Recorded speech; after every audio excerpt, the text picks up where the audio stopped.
country and in other countries in Southeast Asia is quite different. It's perceived to be different. It's taught in a different way. So when I came to Ecuador, there have been a lot of things that I have noticed that are really interesting. And based on those reflections that I have had, I've come to realize that there is what you call a way of teaching language as a resource, and we need to use specific strategies in order to promote it. That's why the title of the presentation is The Use of Bridging Strategies in EFL Teaching, where we see language not as a medium, but as a resource. Okay. So primarily, this presentation has two objectives. The first is to describe bridging strategies as mediating techniques in teaching professional and content courses.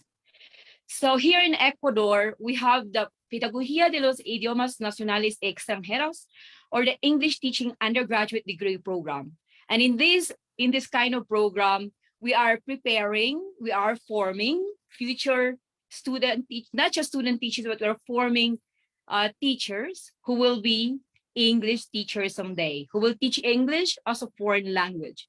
What then are the bridging strategies we can use to mediate this kind of purpose, this kind of objective, in such a way that the other subjects, such as professional and content courses, for example, education courses, like curriculum development, didactics in teaching, professional development subjects, can be taught using English and at the same time their L1 as a resource and not just as a medium.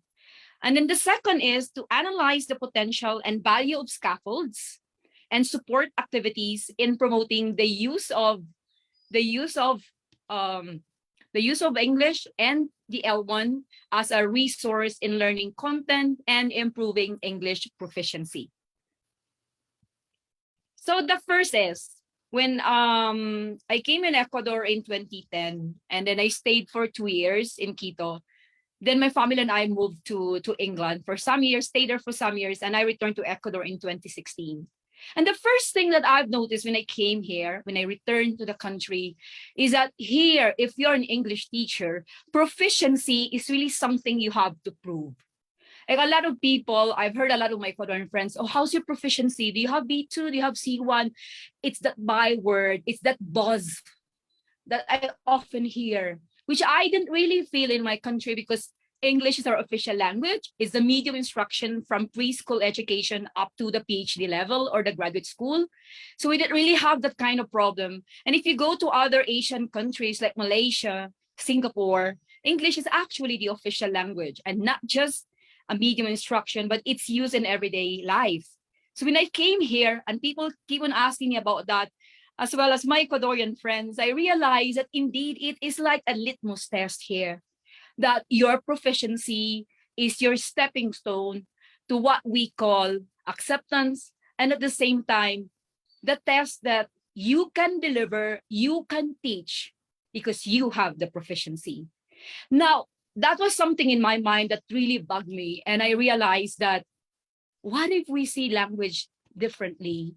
What if we don't set Spanish aside because it's your mother tongue? But what is we use it as a mediating tool in order to promote and develop proficiency in the target language.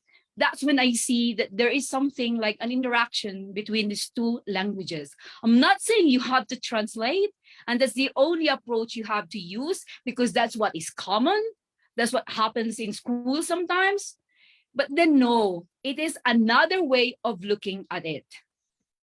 So first, I would like your participation in this kind of activity. I have this question, and let me read for you. What content? I'm very curious about this. I am a research teacher in the PINE, or Pedagogía de los Idiomas Nacionales Extranjeros. I teach research courses, language assessment, and didactics. And these are professional and content courses. And in our Madia curricular, or our degree program, the entire prospectus, there are only 2 subjects that are taught in Spanish. So from segundo ciclo up to the 9th semester, everything is in English. So there are just 2 subjects in our Madia curricular which are in Spanish. And these are Aprendizaje Humano and Politica Educativa, or educational policy. So you must be teaching this kind of subjects as well.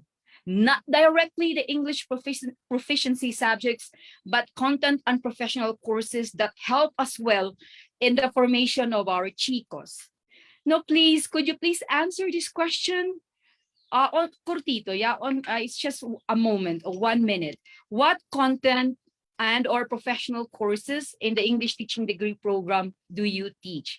You may encode 2 answers. So the audience here, please, could you help me out with this? I will share the link in the chat space. Can I share? I think I can share. Okay, could you please go to that link and then answer the question? You can encode 2 answers, at least 2 answers. 1 answer will suffice, of course, but you can encode 2. And I will see what the results are, or what are these subjects that are really popular and at the same time common.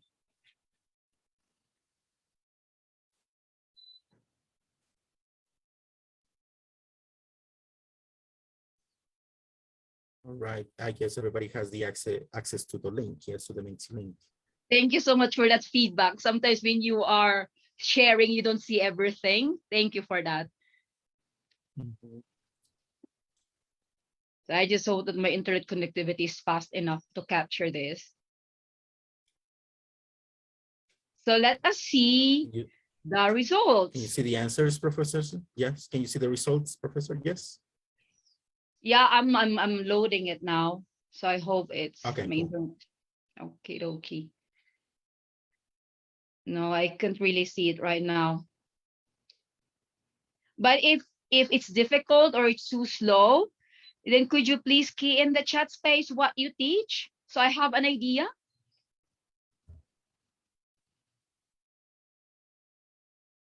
To our live audience, could you please key in the chat space?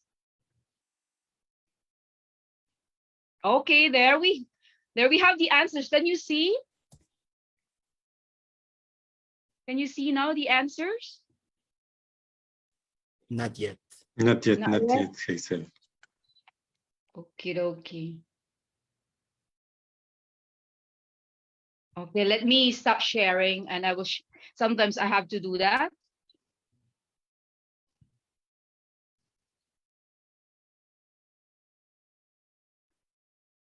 It's not working.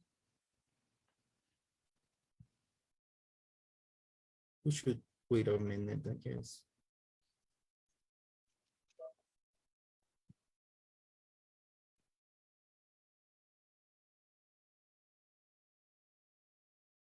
Can you see my screen now? Or not yet? No. Nope. Not yet. Okay. No. I don't know why, but it's not really working. So to the live audience, could you please like key in the chat space what your answers are?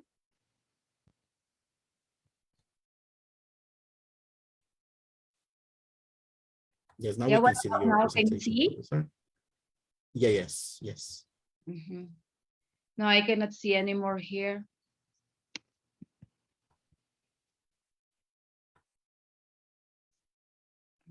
Okay. So I would love to see really your answers, to have an idea what you're teaching. So anyways, Professor, there. People say that they teach legislation, education, psychology. Wow. General English. That's what I see. Reforms, educational psychology, pedagogia. Yeah. Yes. Thank you. So we teach different courses. And these are courses that have to be taught in English. So when you teach a professional or content course in English, there are a lot of challenges. There's simply a lot of challenges. Number one, there's that expectation that the teacher has to teach 100% in English. At the same time, we are facing the challenge that not all students have the required proficiency level. When students enter the degree program, for example, in our case, some of them have almost 0% in their proficiency upon entry. They vary in terms of proficiency. Now, you put a student who doesn't have the proficiency or who may have but insufficient, and they're looking at a topic which has academic and technical terms. What do you really get out of that context that we are facing right now? How do you maneuver? How do you navigate that kind of teaching where you need to see and you need to contend yourself with two things? You need to teach them the content. At the same time, you need to deal with their proficiency. And that is a common problem in the country. Now the demand is for us to use English as a medium instruction. EMI has been very popular in a lot of countries, not just here in Ecuador, but at the same time in some countries in Asia. When I came to Ecuador, I realized that for globalization, for leapfrogging to what we call internationalization, English is what we call the key, the instrument to promote these things. And because of that idea, that kind of perception, where we have realized that for this to move along, for this to move forward, we really need to use English, not just in proficiency subjects where we develop their level based on the CFR levels A1 to C1, but we need to use English as well in professional courses, in content courses. But we need to also deal with limitations such as proficiency problems, and not just problems of students, but challenges as well that confront teachers. So where do we go from here? So the thing is that there are challenges that confront us. There are challenges that confront us as to how we teach these topics, themes, and concepts, for example, in research, in curriculum development, or language assessment courses. I experience that every day when I teach students whose proficiency is a problem, but then I also have to deal with content. I need to see where they are in the syllabus, and at the same time, I need to assess them very well. Now, the question is, what do you prioritize here? Is it content or their proficiency, which is actually a very big problem if that's the case. Now, again, I would like to request again your participation. So what are the challenges in using English to teach topics, themes, and concepts, for example, in research, in curriculum development, or language assessment courses or subjects? What are your challenges? Let me give you the link in Mentimeter. So if it doesn't work in Mentimeter, then I just have to request here or ask the help of our host to help me out with their answers. So could you please, a minute, share your answers by clicking that link, and then you have 3 options there. Those are the common challenges that I have seen, that I have culled from data in relation to using English as the medium of instruction in teaching professional and content courses. Or if you cannot access it, you can just write your answers in the chat space, and maybe my friend here, my colleague here, can help me out with the answers of the live audience. My pleasure, Professor. Thank you.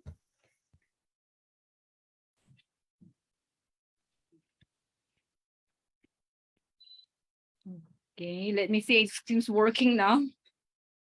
My Mentimeter.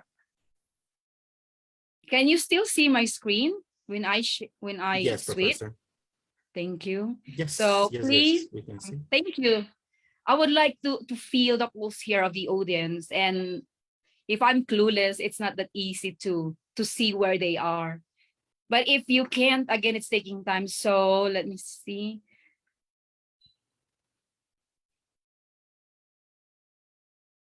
So these are the questions. Wow, let us see. What are your challenges? What is the top challenge? So you see that? Can you see the screen? Can you see the bar graph? Yes? Not yet. Not yet. There's a blank space there. I don't know. What about now? No? Yes, now, yes. You Yes, can? now we Oh, can see. brilliant, brilliant. Yes.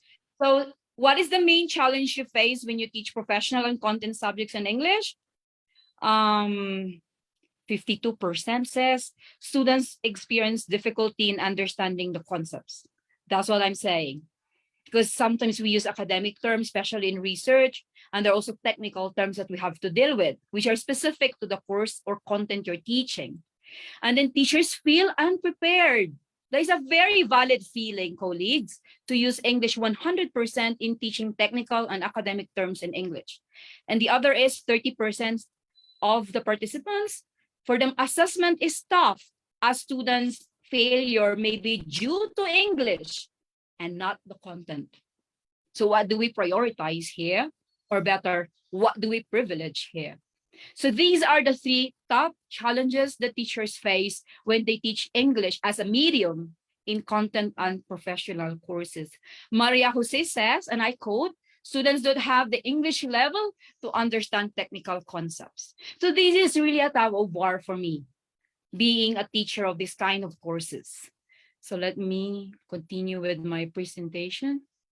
So there are really a lot of challenges, and I thank you for your participation. So these are the challenges we face every day. Now, what then? How do we cope with these challenges? How do we cope with the challenges that I just shared with you?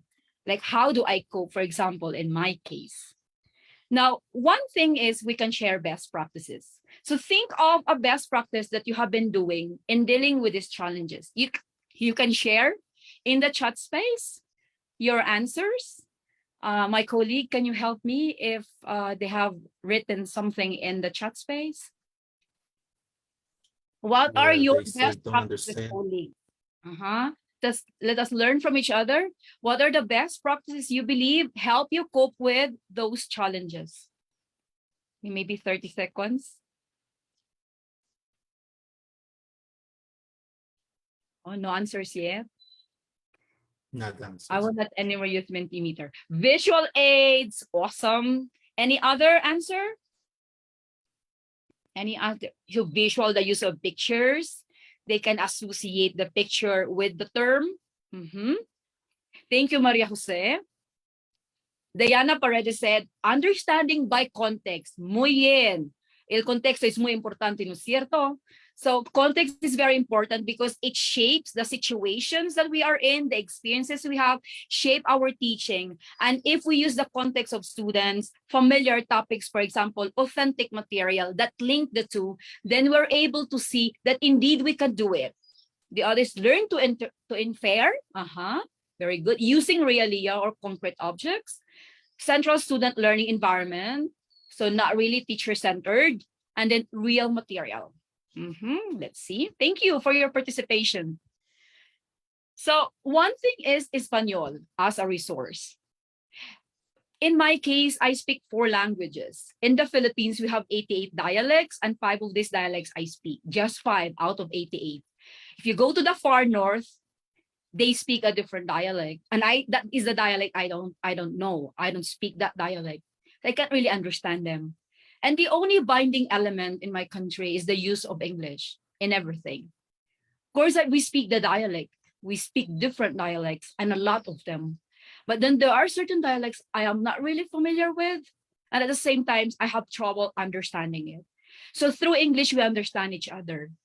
Now here in the country, I've been training teachers on the Galapagos Islands for the past 3 years on how to use English as a resource to contextualize teaching and the use of certain pedagogies.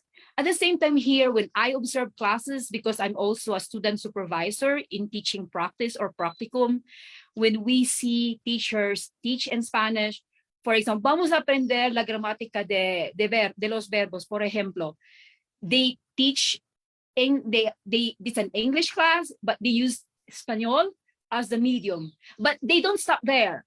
So sometimes in a 40-minute class, if you calculate the percentage spent on using Spanish to teach English is actually 80 to 90%.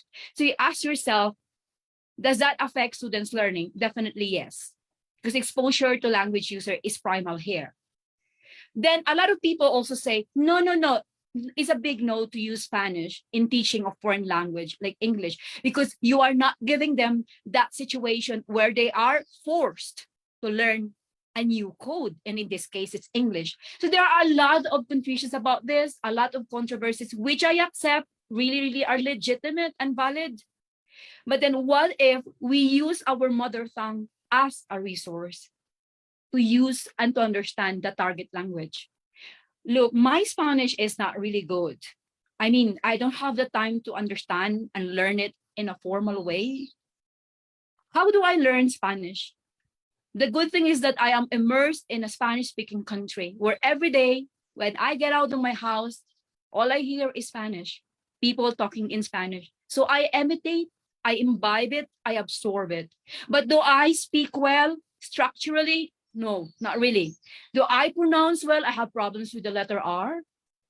But when I try to speak in Spanish, when I read El Comercio, or when I communicate with my students or native speakers of the language, I use my schema in English to understand them. I use English as a resource to understand this new code I'm learning and a new code that I need to manage with because I'm teaching native speakers of Spanish. So I do not brush it away. I don't, because I see a bridge there between L1 and L2.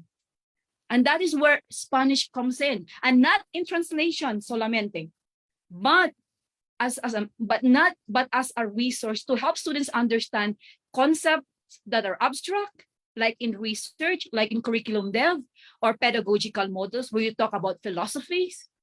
It's to understand. When they understand, they can produce. When they understand, they can communicate and interact. And when they understand, they have that kind of empowered feeling that they can communicate in that target language. So now, what would be one technique here? Not just technique, but actually an approach. There's what you call translanguaging pedagogies, and there are many of them. In the Philippines, we shifted, for example, from the use of the mother tongue as a transition from mother tongue, which are a lot of dialects we're talking about here, to English as the medium of instructions in schools. Of course, it's a different context in the country because it is the official language. The same goes in Singapore, for example, or in Hong Kong. Malaysia is going to that direction as well. But translanguaging pedagogies through bridging strategies, where you do not brush away their mother tongue, but you use it as a resource to help them understand concepts that are difficult or complex in the target language. So let me check my time. So here, there are 3 ways by which we can do this. I'm not saying that this is perfect or this will really guarantee like 100% effectiveness. No, there's no such thing like that. Human species are so complex that learning is so that learning varies as well. I remember an academician in England when I was there, and he said, and I quote, you know what? And he told this to me, and he shared this to my husband, and then my husband shared it to me, and I agree with him. When I met him, I said, you know what? People learn a language in different ways. As long as you learn it, must be that you have effective input or instruction. So here, the teaching mantra is the use of communicative approach. It's very common here. Okay, are you super CLT? Do you use CLT? How communicative is your class? There have been a lot of misconceptions about CLT or communicative language teaching, which is not that popular in Asia, but here it is very popular. And it makes me reflect like, what do you really mean by communicative? Is it when the task is unpredictable? Is it when the task is something that promotes communication? How different then is this from interaction? So in this case, and at this juncture, through translanguaging pedagogies, which are quite common in bilingual schools in the US, and now Norway is looking at this direction as well, there are 3 ways by which you can do that. So when you teach, just visualize this. You teach a content or professional course in Pine or in Pine, and then you come across with a very difficult concept. You can do it in 3 ways. But please be cautious because there's a thin line that divides translanguaging pedagogies and translation. So number 1, you can code switch. My child is bilingual. When she code switches from Spanish to English and from English to Spanish, and now she's learning German as a foreign language, The way she does it is amazing. It's like red ball, blue ball, and then she just code switch very fast. I do this in class. So when I feel that my students are not getting the concept that I'm teaching them, I code switch. But my greatest limitation is my Spanish is not super good. And my beloved EFL teachers in Ecuador here, Ecuadorian EFL teachers, you have that power because that's your native tongue. And if you're teaching a foreign language like English, the moment you feel that students are not understanding or grasping your topic, then you can code switch to make sure that that concept, for example, ontological frame or research paradigm or backward curriculum, what does it really mean backward? You can code switch that from your native tongue to English and vice versa without losing the context there and the meaning that it conveys. Another way is through direct translation. This is quite tricky because you might end up translating the entire time, which is not supposed to be the goal. But you can do direct translation. There's nothing wrong with that. When I teach language assessment, for example, and when it's time for me to teach my students the computation of discrimination and difficulty indices to assess if this objective test is good enough, is it valid, is it reliable, is it full of impact, is it practical, is it authentic? There are a lot of terms there that I have to deal with, and usually students are lost in space. And I ask myself, are you getting what I'm trying to teach here? I said, no, profe. So that's when I do direct translation, and I really have to practice it because Spanish is not really, I'm not that strong in Spanish, but I have like a script, and then I use it as my guide in helping them understand from Spanish to English, but it stops there. The moment I elaborate, then I shift to English. But they now have the arm, they now have the weapon, that they know the crux of the concept, so they can understand as it is used in a sentence, as it is used during lecture. And then the other is metalinguistic comparison and contrast. So there are terms, for example, as you go academic, they become very close in English and Spanish. So you just have to what we call a juxtaposition of the similarities of languages, and then you help them through word formation. So it takes time. Occasionally it takes time, but you can do that because these are content and professional courses. But still you continue teaching English as your medium. But when you try to fix a concept, you can use metalinguistic comparison and contrast. So these are three strategies that have worked for me. And in our carrera, we always have training every semester where we try to see how our professional and content courses in terms of content absorption and students' understanding of the concepts, because they will have a comprehensive exam towards the end. So we keep on evaluating our practices as how we promote, for example, this kind of teaching. And then we realize that you cannot really go on teaching in the target language if students do not understand. Simply, it doesn't work that way. And when you assess them objectively, they end up memorizing and not really understanding the essence of those concepts. And when they are in the trabajo de titulación, where some of them may opt for thesis writing or integrated project, where academic writing is expected, that level, and at the same time, knowledge of research, they get lost. But if there is a solid understanding at the start, or when they understand the concepts, though they may not really be able to produce it fully well, but they can carry out the task. So these are the things that I would like to share. But how do we specifically do it? Bridging strategies need scaffolds and support activities. When I took the course in the States on EMI, one thing that I really learned from that course was the use of scaffolds. When we build houses, we know this, they need scaffolds. Construction workers need scaffolds. Otherwise, they will fall or the house will not be built well. But then eventually, little by little, scaffolds are taken away. When the house is now very solid, it can stand on its own despite earthquakes, you take it away and the house is ready. It's the same in teaching, specifically when you use English as a medium, and then you're teaching professional and content courses. You need scaffolds, but they don't stay there. You take them away when you see, when you observe, when you feel that students are ready. So there are a lot of scaffolds in the world. It's up to you how you use them and how you use language as a resource in making those scaffolds. So, and there are also what we call support activities.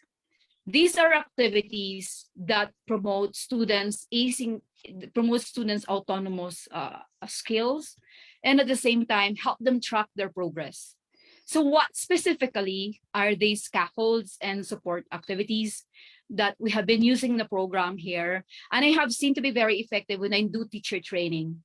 In the past 3 years, I have been very involved in professional development training of English teachers in Zone 6. These are Azuay, Cañar, and Morona, Santiago. And at the same time, English teachers on the Galapagos Islands, because they're using contextualized curriculum, which was approved by the Ministry of Education, where they integrate sustainability principles on environmental protection, environmental conservation. And the context there is the island, those islands. And how do you really promote those kind of sustainable principles in teaching English, where you have to deal with vocabularies, academic terms, technical terms, because they're also using PBL or project-based learning as the main approach in teaching a contextualized curriculum.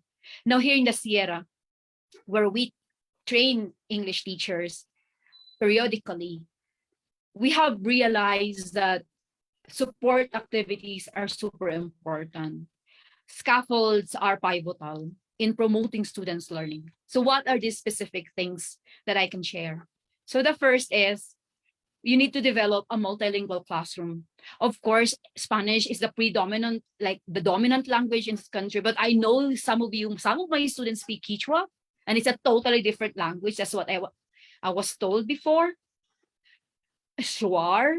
There are other languages that you speak here, and then you don't brush them aside, or you don't place them on the margin or in the periphery.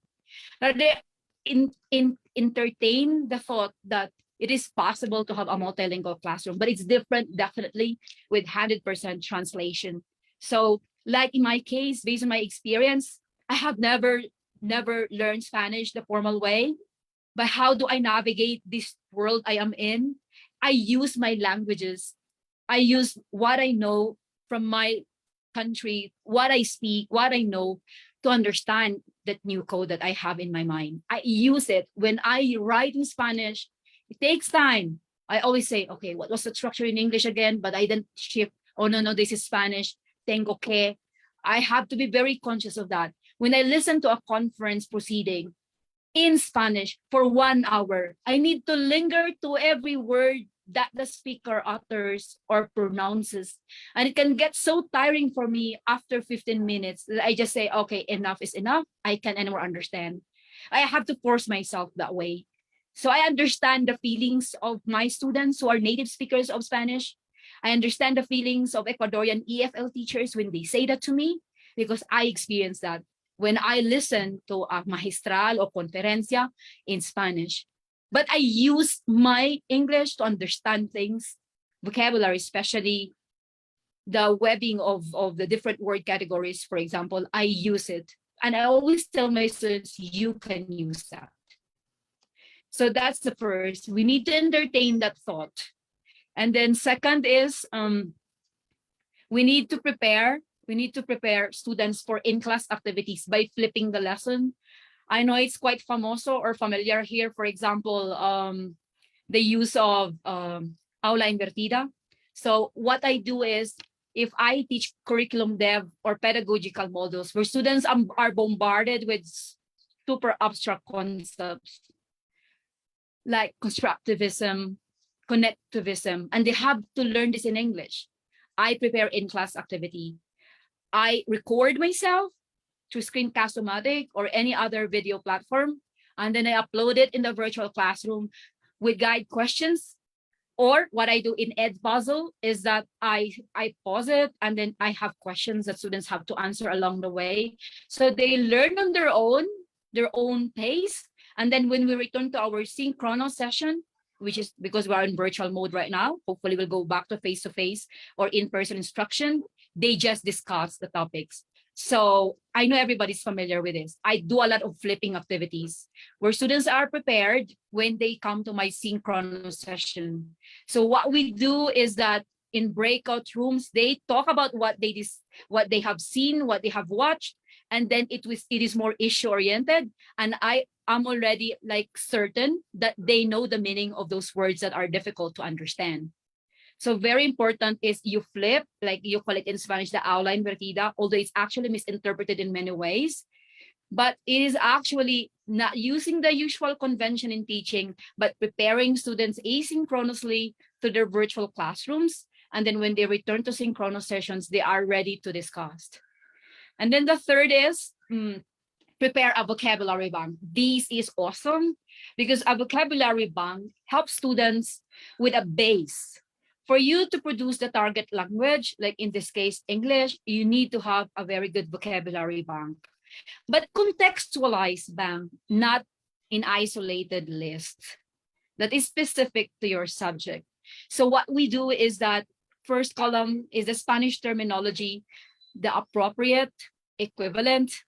And then in the second column is the English equivalent. And then the third column is the explanation as how it is used in that specific subject. For example, language assessment or teaching practice or practicum, because we also have content in aproximación, or curriculum development, modelos pedagógicos, modelos curriculares. So you have to use that in a sentence so students understand their meaning, not just their semantic meaning, but its pragmatic use as well. And it is specific vis-a-vis to the subject you're teaching. So prepare a vocabulary bank. And then it's a bank. You keep on adding more words to it as semesters pass by. So students also take part in saying, okay, profe, this word is very difficult for me, but I have come to understand that in fact in my Spanish, it is ámbito. In English, it can be scope, it can be the scope of your study or the way your study is delimited. So they can play with words, but at the same time, they understand the meaning of each.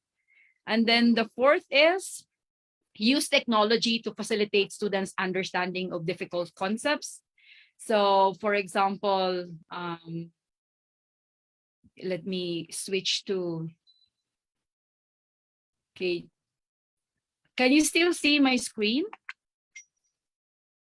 Yes, Yes, Professor, okay. we can. Thank Yep. you. Okay, so for example, ICT is very popular and is very powerful in this age of virtuality. And when we shifted to virtual mode because of the pandemic, when it hit us, we were not really prepared. Like, this is not distancia, is it not distance education? Is actually the same, but instead of us in the university classroom, we are in our house, in our home, using the computer as our whiteboard. So we were not prepared for it. I think based on the research that we did, a lot of teachers were not prepared to just shift or switch to this kind of mode. So right away, we are plunged into something. We are like dropped like a bomb. Then we have to teach using the computer. And if we're not technology fluent, we suffer a lot of problems, a lot of consequences also. But then we learn. I think that's our nature. No, we learn. So in this case, we use technology to help students understand difficult concepts. These are just examples of some websites I use. So if you click, for example, it has, this is a very nice website where students can key in the vocabulary and it gives you the meaning of that word in context. So you can use a lot of technology here to be able to help students understand concepts that are really difficult. Another is graph words. So I don't have much time, so I will just hurry up with my presentation. So for example, you key in research, you will see that it moves. Javier, can you see my screen? Yes? Yes, Professor, we can. Yeah. You- It's For real. I always like ask for feedback. So if you key in research, the word is research, you will see that it has a lot of terms that are similar to it. And then the good thing is that it tells you that this one is a verb and this one is actually a noun. So it helps students, for example, those with lower proficiency level, to associate the meaning of a very important word in one subject. Research courses, be it quanti or quali or mixed. So it gives them that kind of opportunity to understand the word. Another is wordsmith. There is a very good online dictionary where you can actually get the appropriate relevant meaning of a word from Spanish to English. So that's what I do. I use a lot of technology, but just appropriate. The most important in using technology is that we know the pedagogy behind it. It's not just like a hodgepodge or one after the other use of technology where right away after a minute you will shift to another website without even processing the information. So when you use technology, when you use an ICT tool, for example, in this case, you need to have a solid pedagogy, how you use it and when to use it. So that's the key here. And next is provide student study guides. When the pandemic hit us in 2020, we were told to prepare study guides. I was like, oh my gosh, this is not distance education, but we had to. And it helped our students a lot. So before the unit commences, a study guide is already uploaded in the virtual classroom. Not didactic guide, that's different. So students know exactly the terms that they have to deal with, their meaning, some links, exercises during asynchronous time, and then activities. They also have assigned readings, outline notes, bookmark notes, and of course, if you have the access, the use of text-to-speech software like Natural Reader. So Natural Reader is very important, especially when you teach curriculum dev and also pedagogical models. You just have to use the online reader. You have to copy a document, convert it into PDF, upload it, and then that software or this particular application reads it for you. You can hover your mouse over it, and it gives you the meaning of the word that is not familiar. So it helps students understand complex text and complex words. And then reconceptualize interactional groups. I don't like boring classes. So when I teach, especially on virtual modality, I often use a lot of interactional groups or group configuration. So they have home station. I use a lot of learning station from breakout room 1, 2, 3, 4. And in every breakout room session, they have a task to finish. So we need to use a lot of interaction in groups because that's how we use our language as a resource. They use English as medium. They use English as a tool to express themselves. But before going to that breakout room, they must have studied the equivalent of those concepts in Spanish. So they are armed with the definition in their mind, in their mother tongue. So they are able to produce better. So that's how it is. So if you have problems with an abstract concept or a concept that has a lot of properties that are not really clear or maybe they are not well defined, you need to help students get into a group, but use it super well in such a way that they do not lose time, and encourage them to speak in English because sometimes they speak in Spanish all the time. So you need to reconceptualize interactional groups and then provide meaningful, relevant, and appropriate assessment techniques and evaluation strategies. So with vocabulary bank, you don't have to give what is the meaning of this and that. No, have it in context, use context to assess them. In that way, they understand better the concepts and you can carry out your tasks as you go on with your teaching. And then engage students in meaningful projects like capstone type or portfolios where they can use English and integrate the 4 skills. But at the same time, in order for them to create very good capstone projects or portfolios, they won't resort to Google Translate or Grammarly. The problem with these translation platforms and applications is that they have become crutches. The students tell themselves that everything is all right.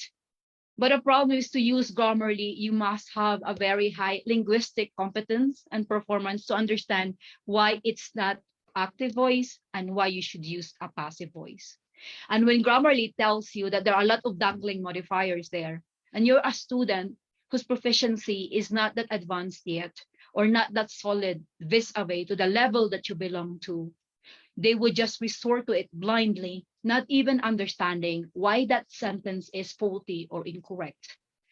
Similarly, when they use Google Translate, I use a lot of Google Translate from English into Spanish, but then I always try my best to understand why my sentence is wrong, aside from asking my husband, who's a native speaker.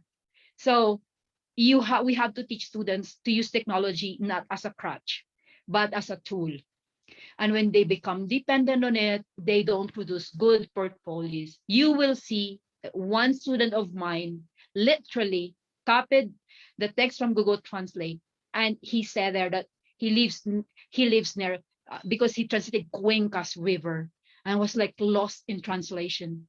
So we need to make them understand that sometimes we give them a lot of tools. Oh, use Grammarly, it helps in academic writing. Yes, it does help, but their linguistic competence is not yet that good. So if they don't understand what's wrong with their sentence, how can they really move on forward?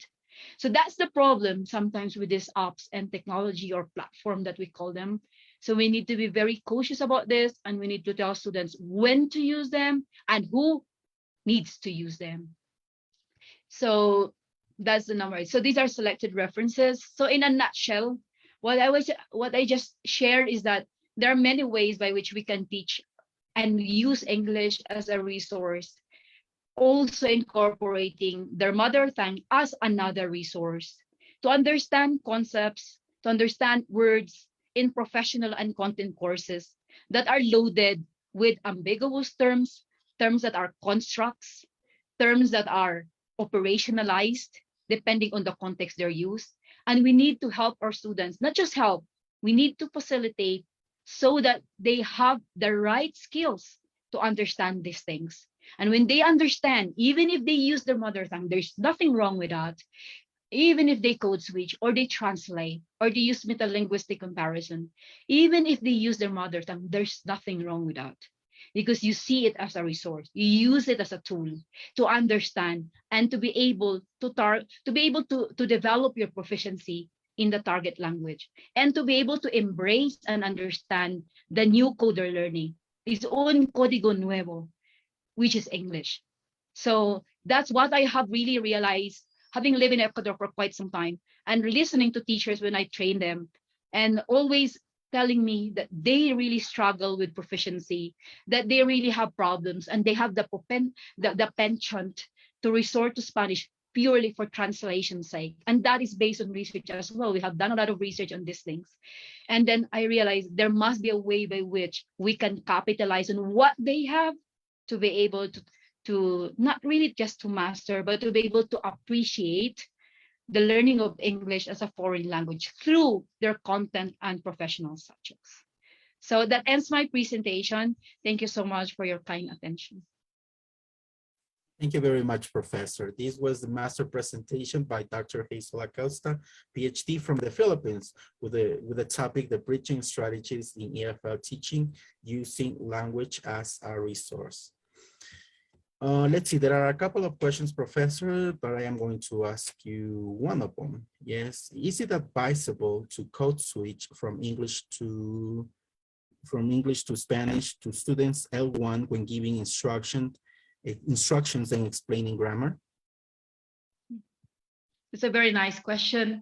When we did a research, because we're preparing a national book report, which will be published this year, where we surveyed 6,000 plus teachers all over the country. And you know what came out in the survey when they use Spanish is actually two things.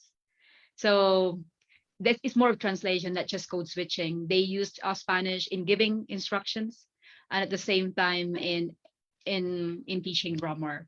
There's no problem with code switching really, but you need to do it considering two factors: timing, and second, association.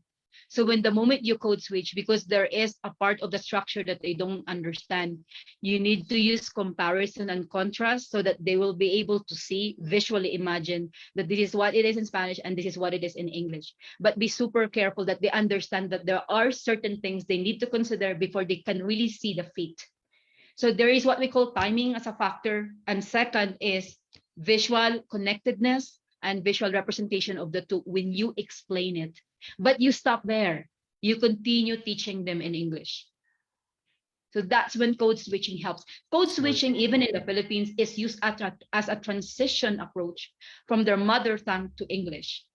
In rural schools where students speak a different dialect, it is used as a transition approach before they are ready, like full blown to English. So yes, they can use that one. You just have to be very Okay, judicious. thank you very much, Professor. Okay, thank you very much, Professor.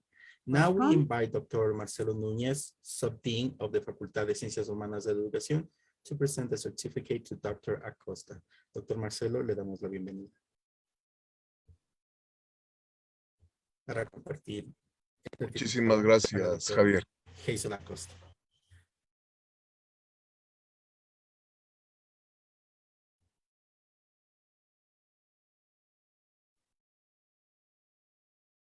Bien, muy buenos días con todos los presentes en este Congreso Internacional. La Facultad de Ciencias Humanas y de Educación de la Universidad Técnica de Ambato se complace a la PhD Hazel Acosta agradecerle por tan importante presentación. En tal virtud, en reconocimiento a esa exposición excelente que ha presentado la doctora Acosta, hacemos entrega de este documento que textualmente dice: la Facultad de Ciencias Humanas y de Educación confiere el presente certificado a la PhD Hazel Acosta por haber participado en calidad de conferencista en el primer Congreso Científico Internacional en Ciencias Humanas y Ciencias de la Educación realizada del 1 al 4 de febrero del 2022. Ambato, 4 de febrero del 2022, firman y avalan este certificado el doctor Galo Naranjo López, rector de la Universidad Técnica de Ambato, el doctor Víctor Hernández del Salto, decano de la Facultad de Ciencias Humanas y de la Educación, y el doctor Marcelo Núñez Espinosa, subdecano de la facultad. Congratulations, Mrs. Hazel Acosta. Thank you. Thank you. The pleasure is all mine. Thank you very much, Professor, once again. And well, now it is time to, do you have any final words, Professor Hazel Acosta? It's nice to be back here at UTA. I taught in UTA like 3 years ago at the master's program. And I just finished a module for the distance, and it's nice to really be back at UTA. Thank you so much for your invitation. Thank you very much, Professor. All right, so with that in mind, Javi, please, yes, just let me 1 second to say, dear Hazel, we really appreciate your participation. Thank you very much for your expanding our vision to use language as resource and a strategy as a bridge in EFL teaching. Thank you for your contribution in our professional field. Thank you very much so much indeed. Thank you. All right, now it is the time to start with the different presentations from different professors from the university and also some special guests from different universities across Ecuador. So let's start with the first presentation, that is boosting the English writing competence through the use of discourse connectors. The professor who is going to give this presentation is Magister Marbella Escalante Gamazo, docente Universidad Técnica de Ambato, docente de la carrera de Pedagogía de los Idiomas Nacionales y Extranjeros. Magister Marbella Escalante's philosophy is to teach English in collaborative and cooperative way, creating a situational English context with mutual respect. Moreover, base English teaching on unique perspectives that the students bring into the classroom to empower them and make them reflect on their experiences. So with that in mind, let's welcome Magister Malvera Escalante. Thanks, Javier, for your presentation. And welcome everyone to this presentation. Let's start. Let me share the screen.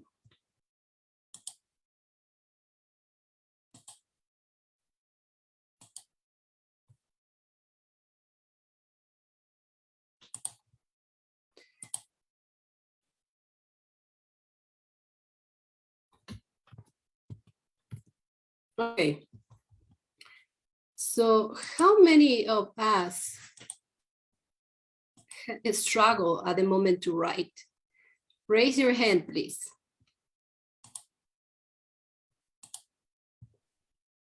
Yes, let's use some reactions or Mhm. yeah, thank you very much. Okay, yeah. So writing is, even for experienced people, that is challenging. So I'm here to share some knowledge and teach you how to boost the English writing competence through the use of these course connectors.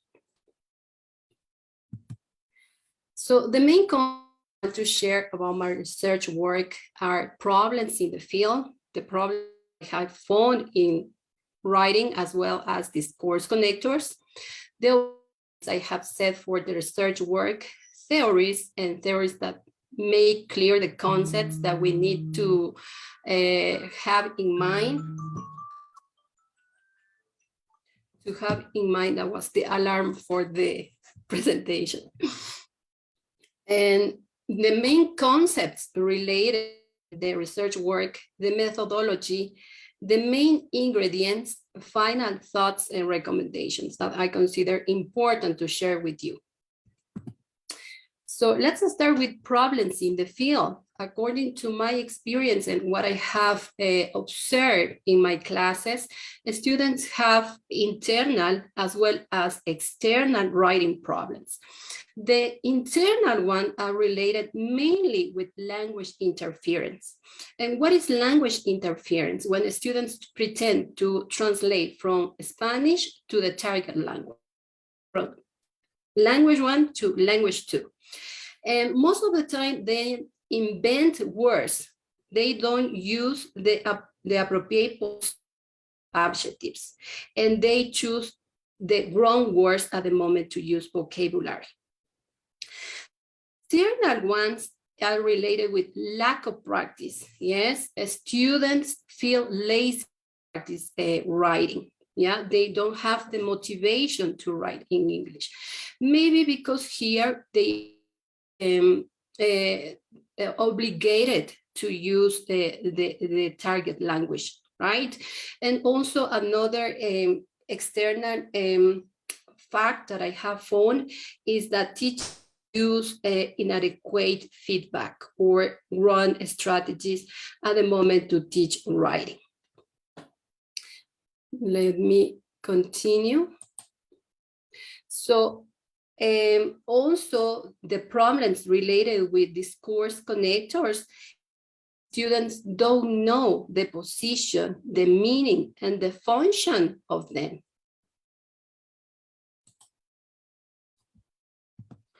With this in mind, I set the objectives of the research work. And the first one was to determine the students, why students misuse, overuse, and underuse these course connectors in academic writing.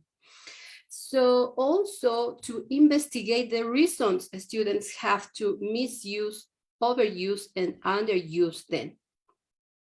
And finally, I designed a didactic guide to teach these course connectors under the implicit and explicit instruction.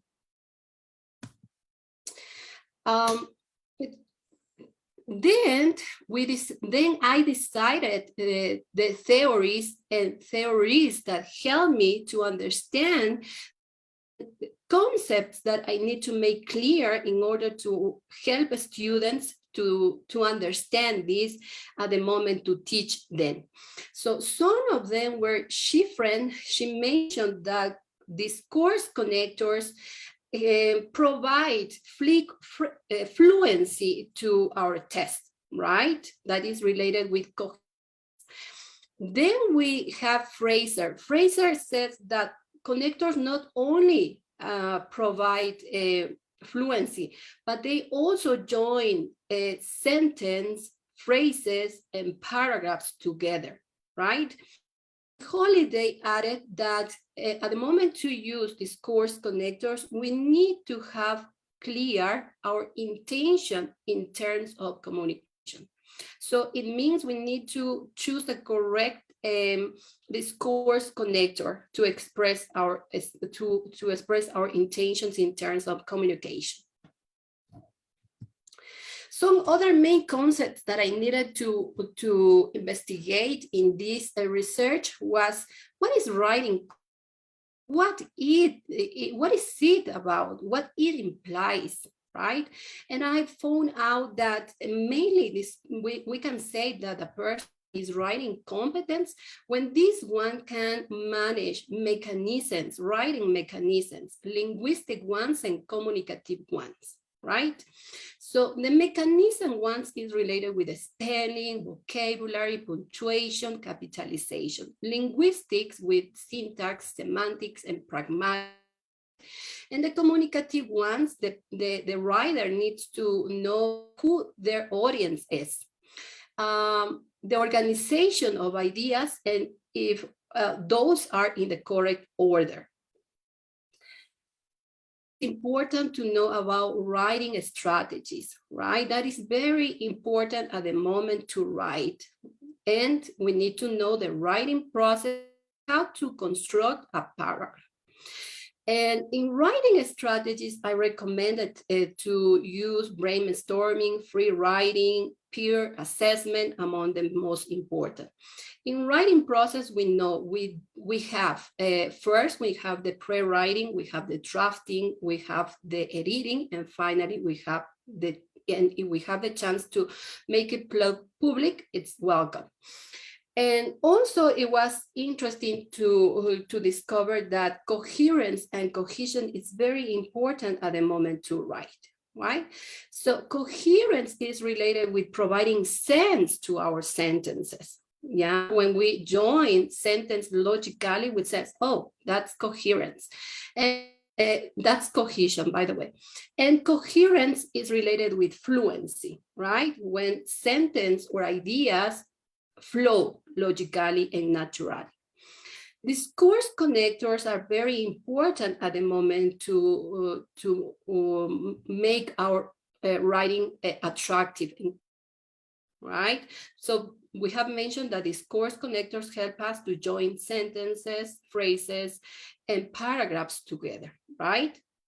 And it's important here to mention that the grammar related to discourse connectors is challenging. We need to know where the discourse connector must be placed, what is the meaning of this, and what is the function of this word. So we improve writing. And finally, through the surveys and the information collected for the theories, I decided to teach discourse connectors based on implicit and explicit teaching, right? So the implicit teaching helped me to create an environment, a situation in order to teach them.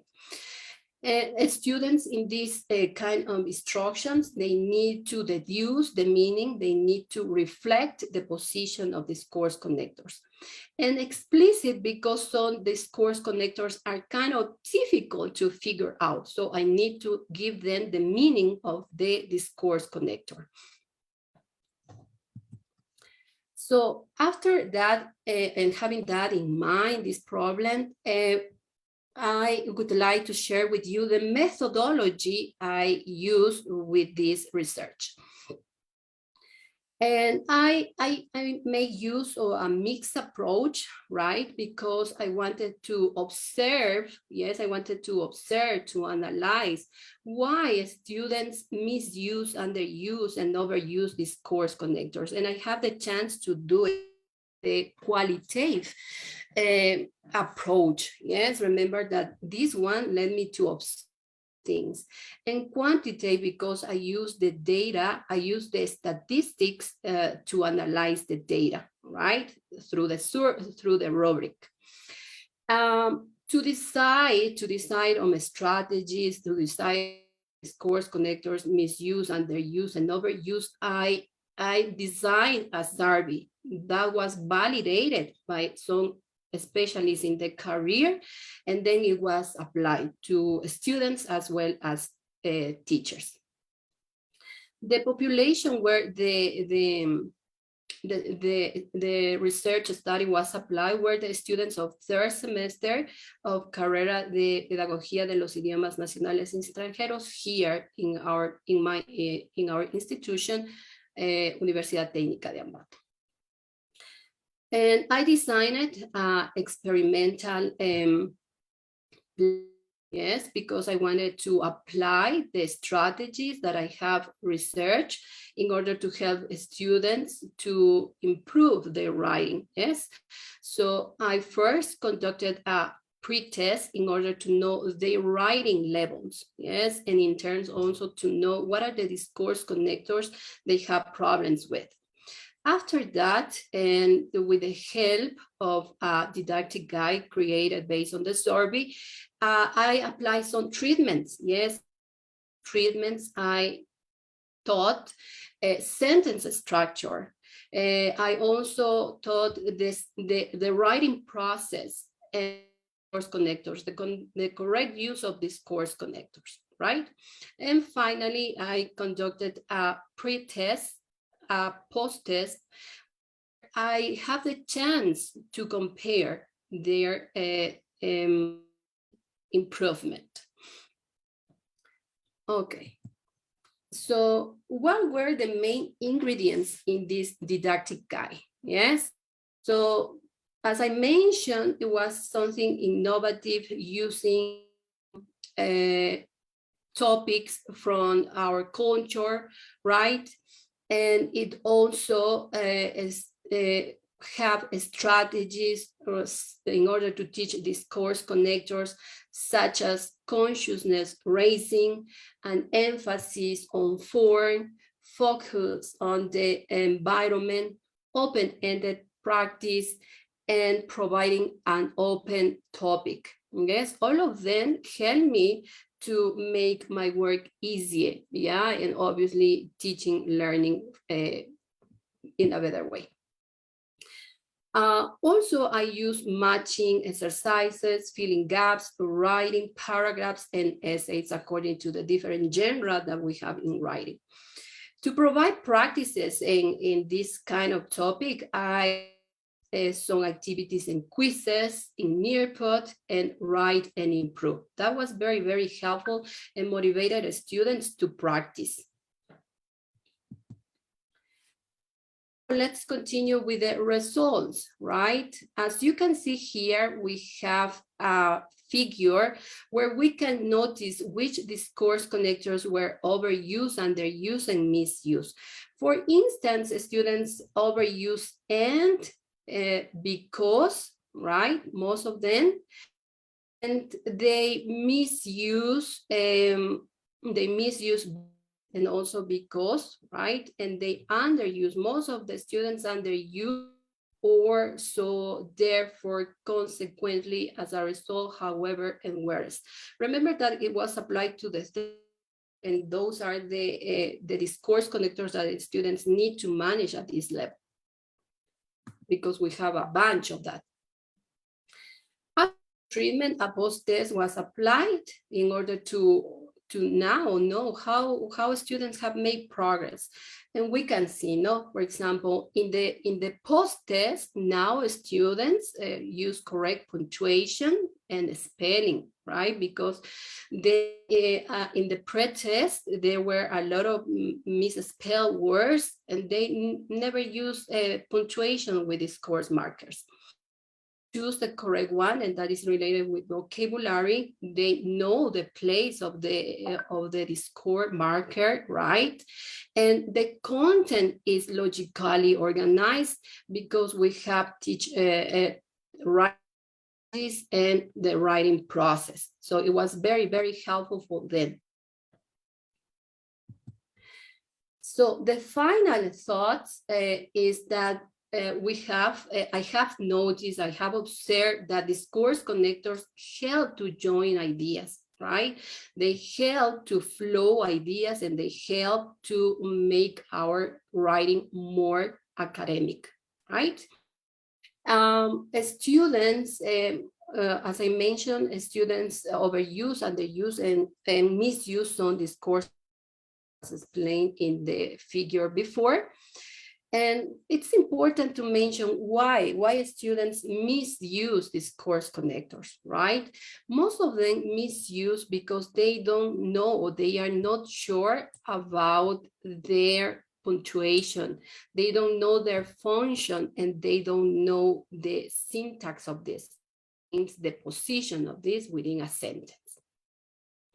Also, they overuse some of those connectors because they don't know the classification of them, right? So I use a modern classification in order to make them notice that we have different types of discourse connectors which contain different subtypes.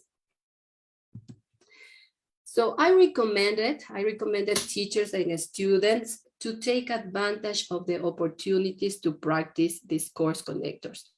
Because I noticed that my students in the 4th, in the 5th, and other semesters, sadly, they stop using discourse connectors.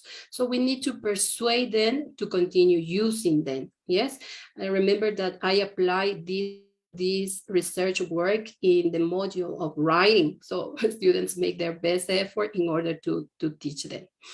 So it's also helpful nowadays that we are working online to use technology. It really motivates them to their own post, right?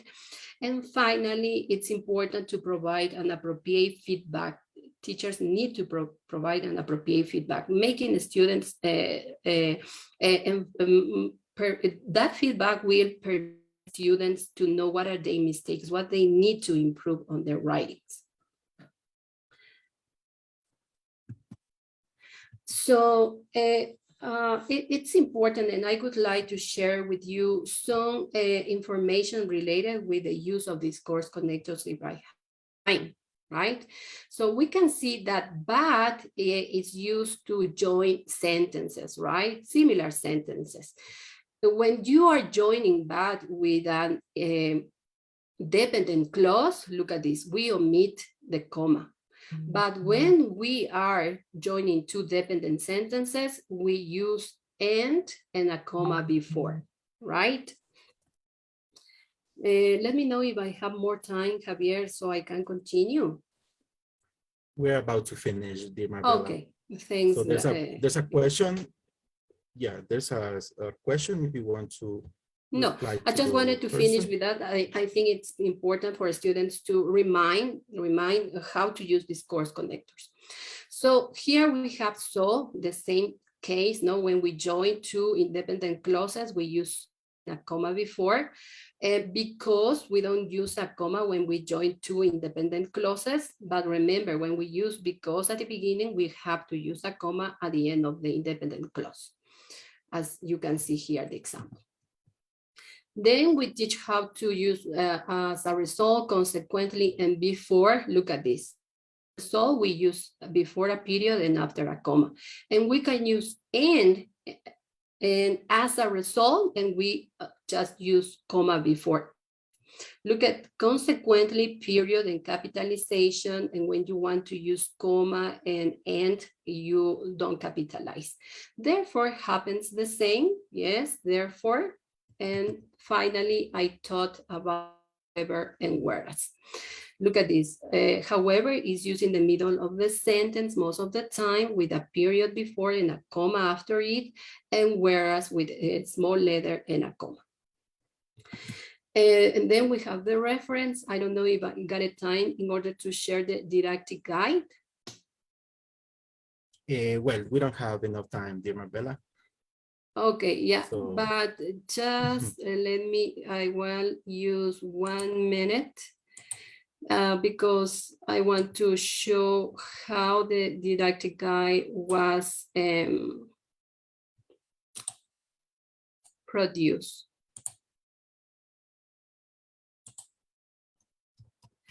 So in the didactic guide, I tried to put in practice the strategies that we mentioned and use content, as you can see here. That was a diagram in order to teach topic sentence and controlling idea.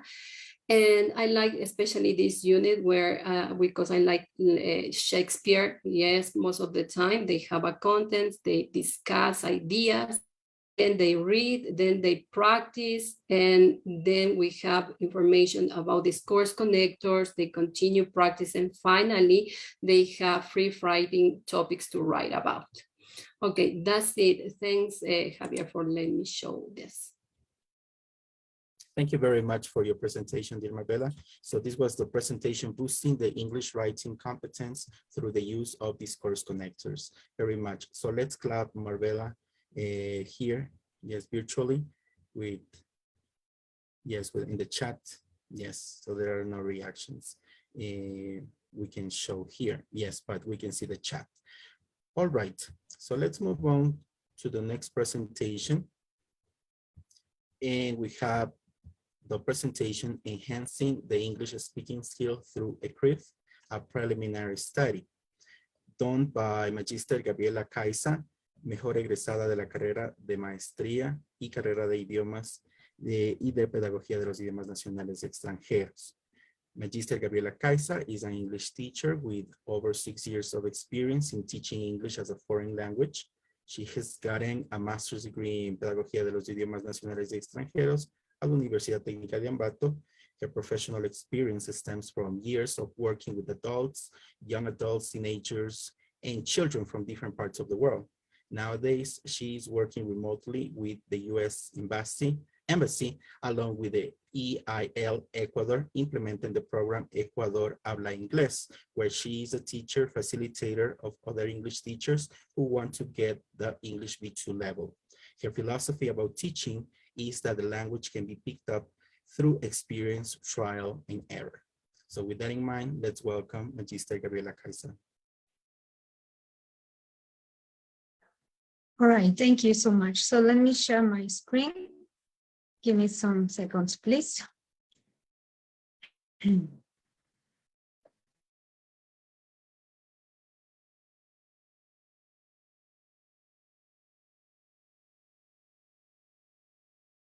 All right, please, okay.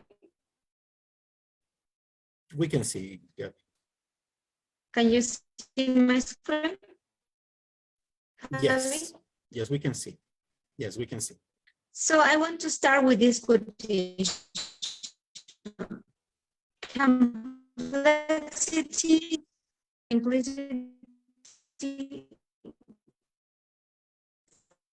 or confusion is difficult. Focus, authority present this research speaking skills preliminary. Sister Gabriela,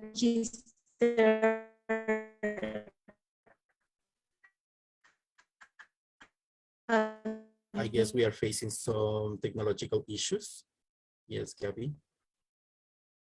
Can you hear us? I guess she's facing some difficulties with internet. So everybody knows that working online is good, but sometimes internet plays a lot of tricks on all Sorry, all I of don't know us, if yes. you could listen to me. Can yes, you now, yes, hear Gabby. me in this moment? Yeah. Yes, Sorry. yes, Gabby.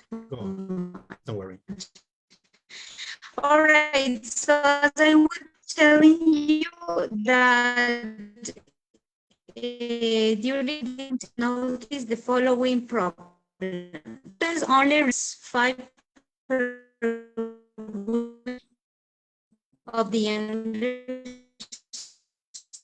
subject the time students spend doing projects, fairs, instead of skill in the class. This problem, the teacher have the speaking skill.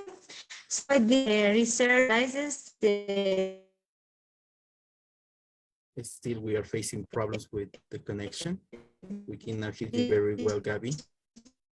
the students' reality, presenting a new planning design to practice and develop the speaking skill. As you could be part of this problem, many There are still technical issues with Gabby. yes, so sorry, it's Gabby, because can you I'm hear us? not at home. I am In the institution. my job. So I don't know if you can listen to Would me it in be this okay moment. if you, yes, Can would you it be listen okay to if you turn off your camera? Yes, we can hear you, yes. Okay, Would it it's be okay if better. you turn off your camera? Yeah, Okay. good, yes, okay, sure. For the audience, yes, so we are facing this problem, so we are requesting Ms. Gabby to turn off her camera, yes? Can you do it right now? All right.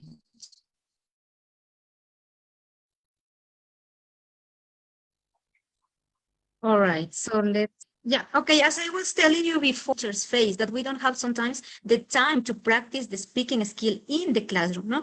And this could be supported by different scientific papers, like for example, Batum 2000, they apply the communicative approach to develop the speaking skill, but at the end, they could notice that despite the learners were active and creative during the lessons, the teacher spent most of the time on presenting the content instead of practicing the speaking skill in the classroom. Moreover, Motar et al. 2015, they conducted a case study where they wanted to analyze which pedagogical practices teachers use in the classroom, and they discovered that they use mainly three: introduction, engagement activity, and practice. But they didn't follow any direct theory or strategy because they use different strategies, for example, role plays, podcasts, or they just follow the communicative approach, but without a specific learning objective. So that is when ECRIF appears to change this reality that many teachers wanted to get. And we can mention a lot of papers that mention how good is ECRIF to apply in the English class. For example, CALAF 2016, that it allows the students to be more autonomous and independent. Why? Because the students work under the learner-centered approach, where they can be with a lot of interaction with other classmates. They can manage activities by their own, and also they focus on the learning objective and move toward these objectives following certain stages. Okay. Moreover, Dan Rabbit 2018, they affirmed that ECRIF also enhances the students' intercultural communicative competence. Furthermore, Paredes 2019, in his research, he affirms that ECRIF also motivates the lesson, increases the class participation, and also allows students to use the English with confidence and spontaneity. Back and Paredes 2000 sees on ECRIF as the best methodology because it is more practical and more dynamic method, because here the role of the teacher is different. The teacher monitors only the process of the learning, the teacher guides the activities, but the students are the protagonists of their learning. Meanwhile, Messier and Al-Salem, 2017-2018, they found out that also ECRIF helps to improve the vocabulary and improve the memory retention, which is very useful when we teach a speaking skill, because we need that the students get a lot of vocabulary and that this vocabulary be stored in their memories. Finally, Ecker, 2020, after his analysis and comparison of two methodologies, the results were that ICRIF has a taxonomic structure similar to Bloom's taxonomy. Why? Because when the students get the learning objective, they have to follow certain levels of complexity and simplicity from the control to less control until the students are able to speak freely and spontaneously. The methodology. For this research, a document analysis and a non-experimental research were used. A document analysis technique, it was used in order to know what kind of planning design English teachers use. And the non-experimental research, it was used because the sample population was small and also the variables weren't manipulated. Let me explain you how the lessons were conducted.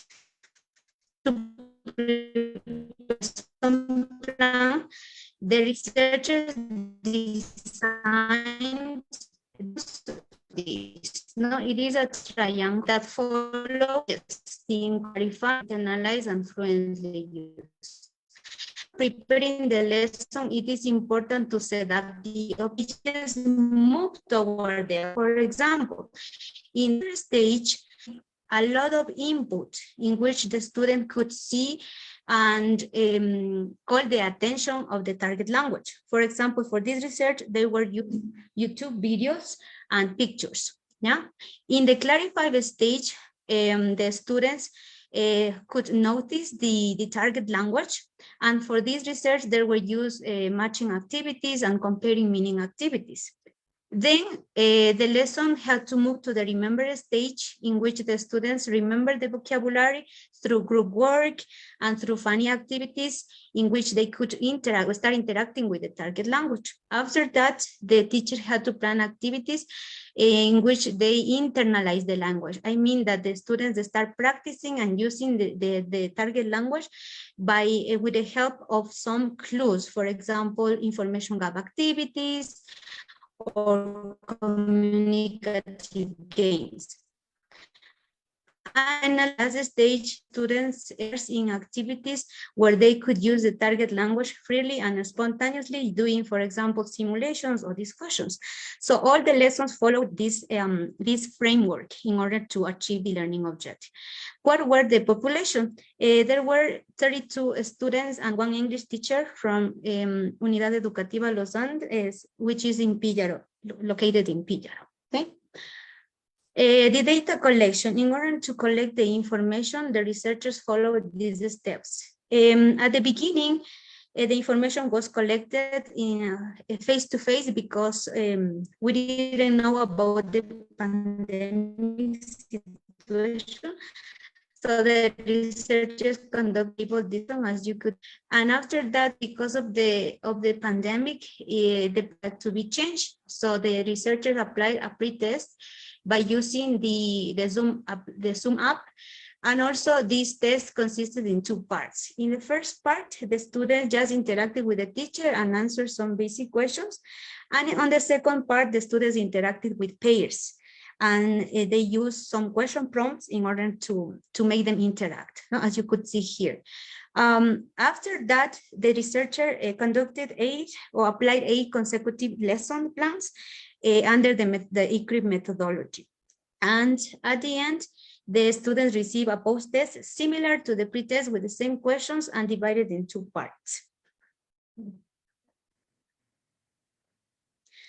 After that we get the results by using the statistical package for the social science, we could get this information. No?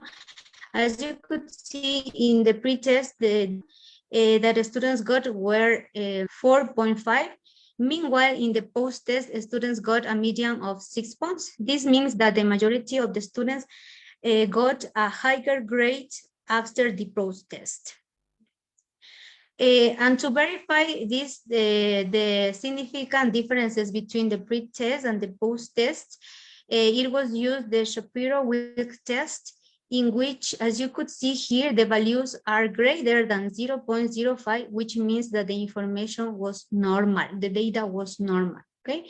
So we could summarize that through this table, the hypothesis verification, in which the pre-test and post-test value was lower than 0.05, which means that the null hypothesis was rejected and the alternative hypothesis was accepted. It means that according to this research, ECRIF really enhances the English speaking skill.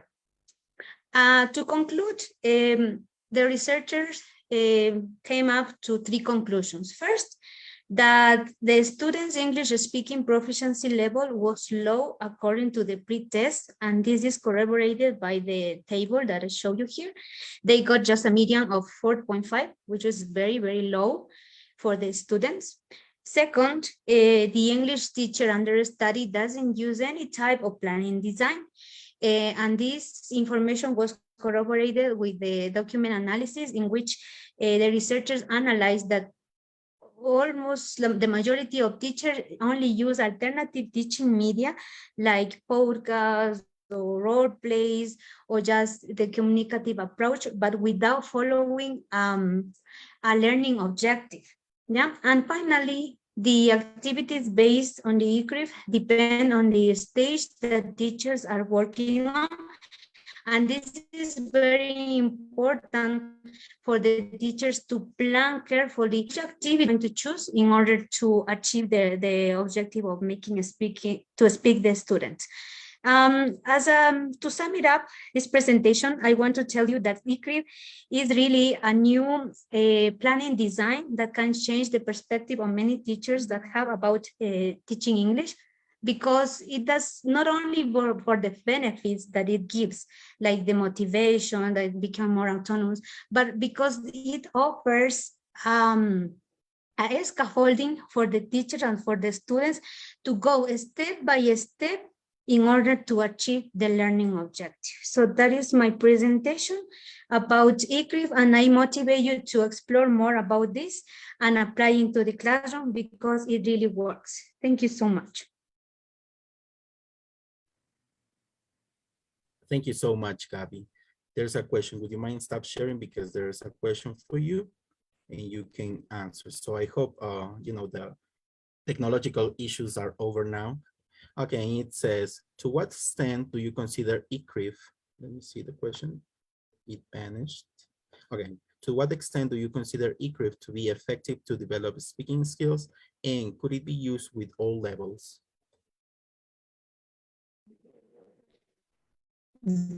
Okay, great question. Yeah, of course, ECRIF I consider to be 100% effective if we follow correctly the stages of ECRIF, the encounter, the clarify, all the stages that I mentioned.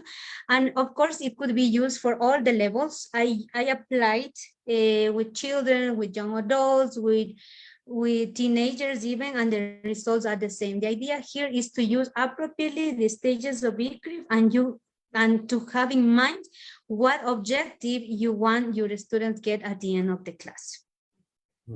All right. Thank you very much, Gabby. She presented enhancing the English speaking skill through ECRIF, a preliminary study. Thank you very much, Gabby, for joining us. Okay. Thank you to you. Thank you. For the rest of the participants, let's stretch a little bit. It's gonna be a very long journey today, yes, but learning a lot from the different presentations and the different research works people have conducted, yes? Okay, so far so good, I guess, yes. To continue with the next presentation, we have fostering English vocabulary learning through gamification strategy, a preliminary study. Done by Magister Cristina Jordán, docente de la Universidad Técnica de Ambato, carrera de Pedagogía de los Idiomas Nacionales y Extranjeros. Magister Cristina Jordán has a master's in curriculum design and educational evaluation and a master's in pedagogy of English as a foreign language. She is a university professor with more than 11 years of experience teaching university students. She has directed some research works to graduate students of the language program and postgraduate students at the Universidad Técnica de Ambato. She has also worked on community projects in the language programs for 2 years. In the last 6 years, she has been in charge of the planning and evaluation unit of Pedagogía de los Idiomas Nacionales y Extranjeros. She was a member of the Evaluation and Accreditation Commission of the faculties of Universidad Técnica de Ambato. Currently, she's a member of the research group, Learn Leadership in English and Research Networking Zone 3. Finally, she has published some articles focused on education. With that in mind, let's welcome Magister Cristina Jordán. Chris.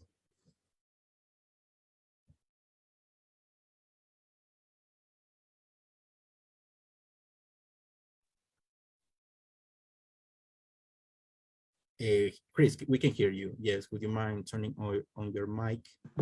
Oh, Yes. thank you so much. Okay. I'm sorry. Good. Okay, Sure. thank you for coming today. So I'm Cristina Jordán, and I'm looking forward to talking with you today about fostering English vocabulary learning through gamification strategy, preliminary study.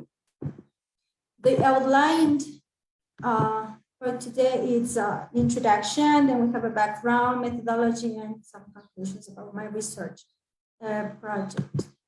Basically, the objective of this research or this study was conducted to establish the effectiveness of a gamification strategy, being specific Duolingo platform in the vocabulary acquisition in the English language. Well, as the 21st century moves forward, the field of foreign language learning and instruction has become more technology oriented. So this adjustment in the teaching strategy is in accordance with the learners the educators are receiving in their classrooms. So plenty of foreign language learners are part of our generation that CAP describes as digital natives. So these learners process the information different. And the educational system does not fit their needs, which is why I consider the present study focused on Duolingo platform as a gamification strategy, one online platform that can help gamify vocabulary learning. So the effectiveness of Duolingo for enhancing vocabulary learning has become confirmed by several studies.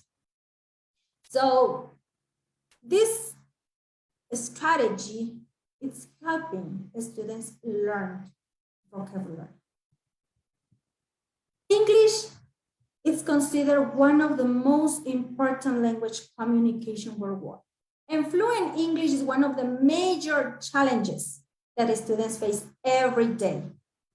The lack of vocabulary makes it impossible for learners to communicate effectively. So in a large class, not all students participate in a discussion as they feel unsure of what they say or what to say. Learners sometimes feel frustrated and discouraged from being able to express their thoughts in the target language.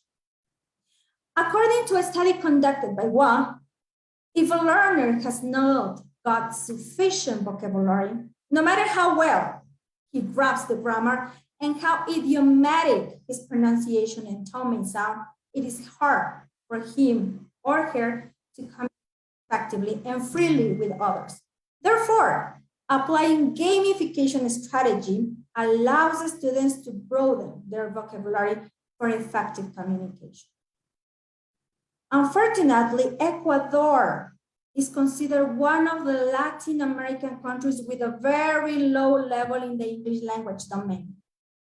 So, in a study that every year the English first applied, Ecuador ranked 90 out of 112 countries worldwide in the English Proficiency Index, and it ranks 17 out of 19 countries in Latin America, becoming one of the countries with more difficulties in learning a new language.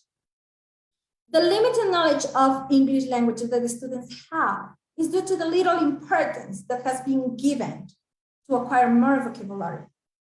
The lack of vocabulary does not permit students to communicate effectively. For example, when students want to communicate about any typical situation, they have no idea about what to say, or they have the idea, but they don't find the words to transmit that idea in the English language, making them feel frustrated and demotivated. So when it comes to learn English, many students, we know that they spend hours working through textbooks, doing grammar exercises, and perhaps even watching the occasional Netflix shows in the target language. But vocabulary has been one of the popular topics in the language learning. So in the last 12 years, 30% of the research in L2 has explored vocabulary learning in various contexts. However, many people don't realize that working on vocabulary is just as important, if not more important, when it comes to succeed in learning a foreign language. That is why gamification has become an important strategy in the teaching and learning process, specifically when we have to teach vocabulary. So what is gamification? The concept of gamification is basically new. So, and according to Werbeck and Hunter, is the use of game elements and game techniques in non-game context. So the main objective focuses on increasing the participation of a person, which most of the time it is called, as mentioned, as a user, and motivate them by incorporating the elements and techniques like leaderboards and immediate feedback. This creates in the learner or user a sense of empowerment and engagement in the way they work through processes and achieve tasks. So to understand the basic concept of the game becomes essential at the time of delineating the use of gamification strategy.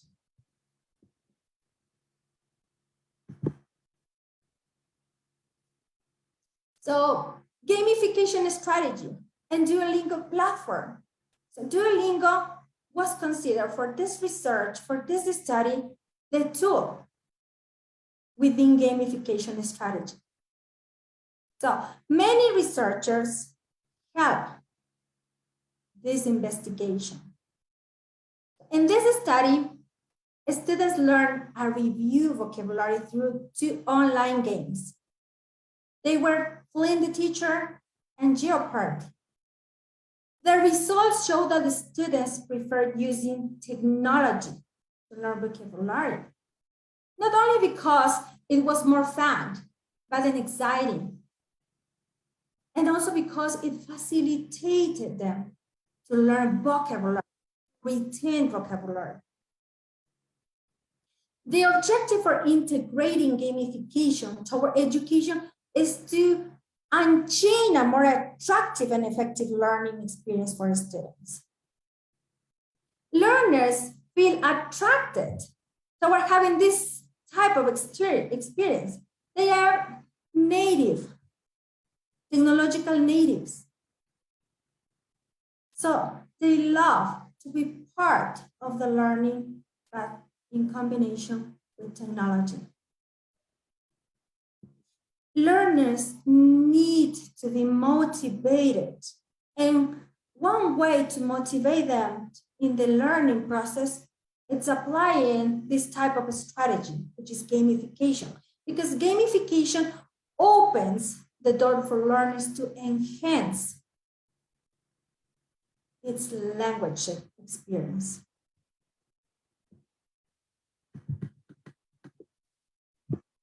So Duolingo was the tool that I used within gamification strategy.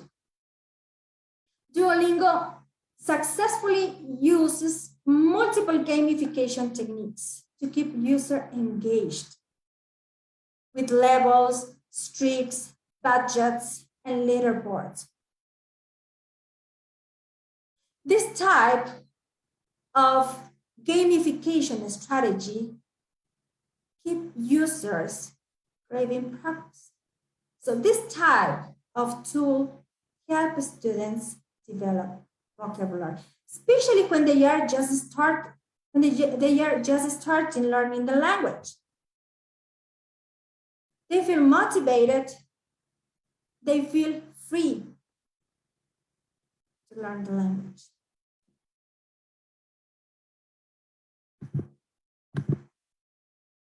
So why I decided to do this type of research in vocabulary and not in the other skills, which are very important, of course, because I consider vocabulary as one of the important bases of all languages, because it is the raw building block that we can use to express our thoughts and ideas, share information, understand others, and grow personal relationships.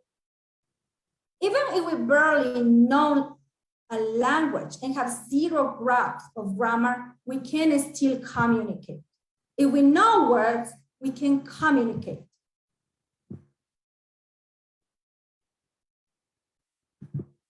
So think about how children acquire the language.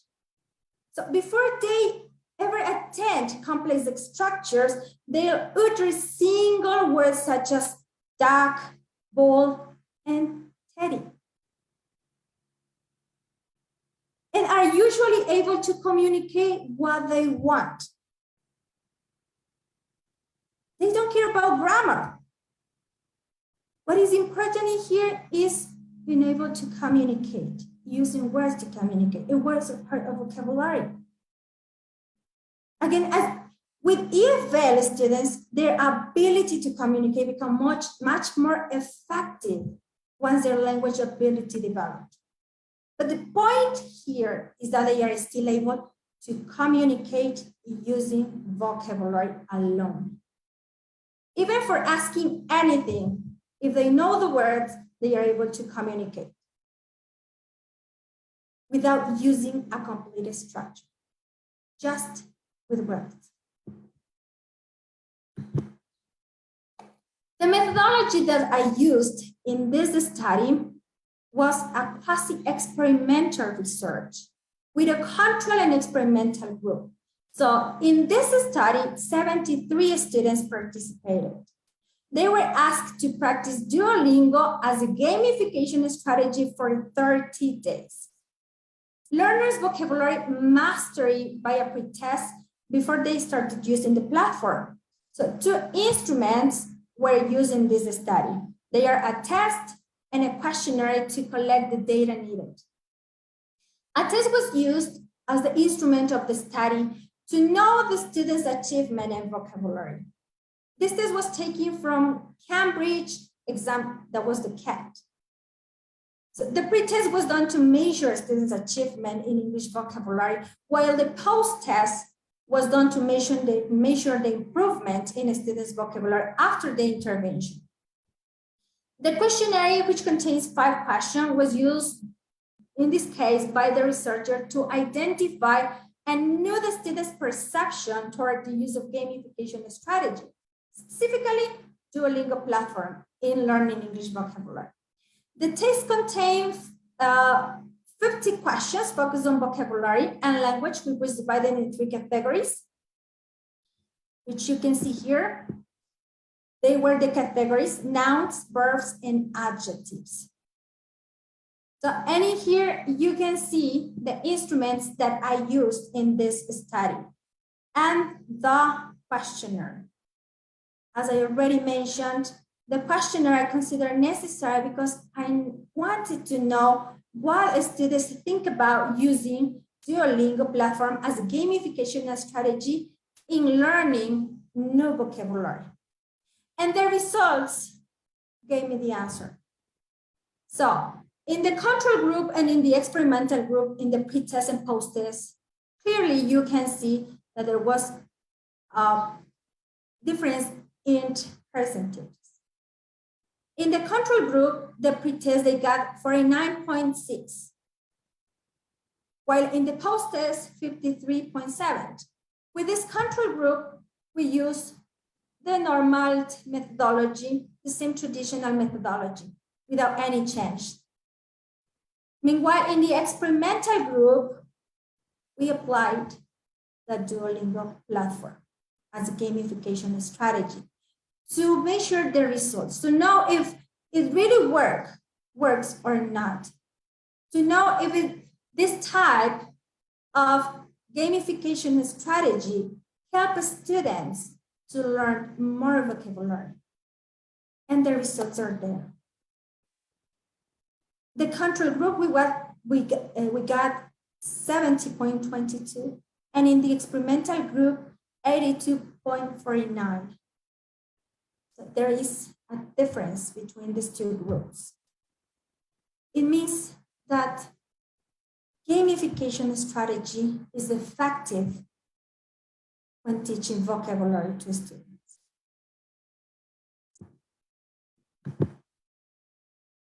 My conclusions after this study is that most of the studies in gamification strategies focus on the effectiveness of using Duolingo platform or application as a gamified teaching strategy. So the results of this study show that this platform facilitates the acquisition of new vocabulary in the English language.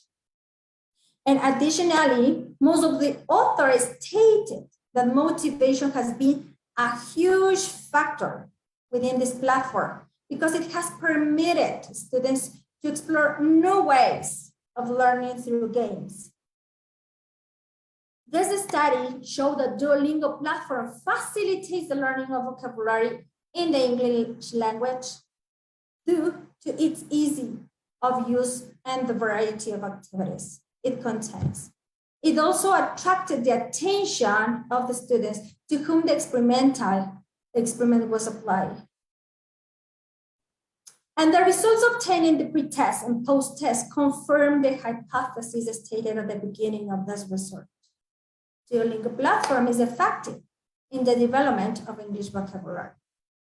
So this data could be corroborated with the application of the questionnaire, where we saw the analysis to analyze the opinions of the students toward the use of this platform. Thank you so much. Thank you very much, Grace, for your presentation. And there is a question from the audience. All right, so the question is, the purpose of gamification is to engage students in the learning process, but what about students who have deficit of attention? What do researchers need to do? Actually, I don't have too much experience special needs students, but I think that would be a really good topic to do more research. Especially if we decide to use this type of strategies with our students, we have to include everyone.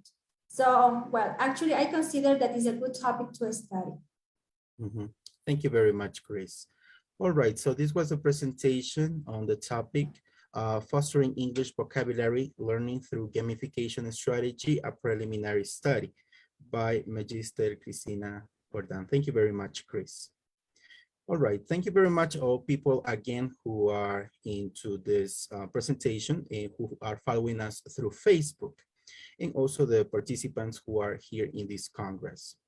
Let's move on to the next presentation, and we have strengthening the English language reading comprehension by using inferring meaning strategy, presented by Licenciada Priscila Fernanda Pillaga, a graduate from Carrera de Idiomas, Universidad Técnica de Ambato. Pris, yes, let's go on. Okay, hi, good afternoon. Can you give me 1 second so I can share my... Sure. Would you mind turning on your camera as well? Yes. Okay, Yes, cool. yes. Okay. Yes, meanwhile, Priscilla is getting ready for her presentation. I would like you to write some questions on the chat box. Yes. And remember, we are about to finish as well the first part of the session, but we are going to go back at 2 p.m. with the second part. All right, so with that in mind, okay, so let's welcome once again Licenciada Gisela Pillaga and her presentation. Okay, Hi, ready? good afternoon, everyone. Okay, let me start this. Okay, so there. Can you see my screen now? Yes, for real. Yes. Yes. Okay, thank you so much. Now, well, the topic that I'm going to present is strengthening the English language reading comprehension by using inferring meaning strategy. Okay, the authors of this research are Doris Cumbe, Alexandra Calero, Ana Vera, and, well, myself, Priscilla. Okay, let's start. Well, what's an inference? It's really important to establish the definition of these parts because it's going to help us understand in this topic. An inference is defined as rows by the links or connections that exist between evidence and facts that are presented in a text or in a passage, and also the reader's knowledge about the world. Now, these connections should be meaningful because in that way, it will be easier for the reader to achieve a coherent representation and also to get a better understanding of the ideas that are being presented in the passage. It's really important to point that making inferences is really essential while you are reading because it enhances coherence within the text and it helps the reader to understand what's being presented. Okay, now, in the second part, it's really important also to take into consideration that writers usually present their text in a way in which they are not like completely explicit. Okay, they write this text in order to make the reader figure out what is being communicated.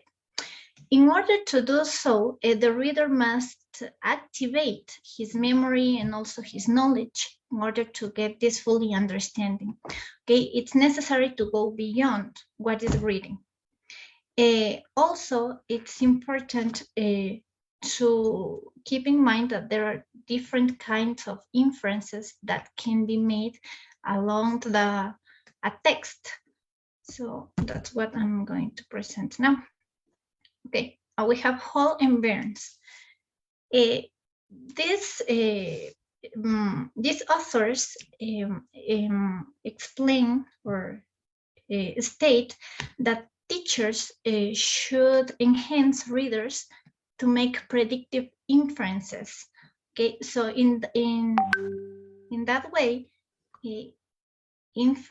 readers keep on start training their inference generation ability, okay, and they become interactive readers through time. If they become interactive readers, it will be easier for them to process information and to construct mental representations of what they are reading. Okay, now, as I said before, there are some different types of inferences. The first one is the anaphor. As you can see here, we have an example. Joe dropped a glass and it broke. When the reader, okay, starts following these sentences, it's important for him to understand that this pronoun, okay, it, in this case, it's referring to the glass, right? So in this case, the reader is establishing or is making an inference. Also in the second sentence that we have, I arrived, but nobody saw me, right? The reader must understand that the word me is referring to the same person, to the subject that started this sentence. In the second part, we have a inferential part. We use this kind of inferences in order to to realize what the word refers to. Okay, for example, I had to set my alarm at 7:30 to wake up for my English class. Let's suppose that the reader doesn't know the meaning of set. Okay, so the reader has to read again the sentence and pay attention to some specific clues that are presented and choose between letter A or B. In this case, we have A, to put the clock at what time, at one time, or B, to buy a new clock. So in this case, the meaning of set will be to put the clock at one time. This will be the definition that matches the context. Okay, we also have a lexical inferences.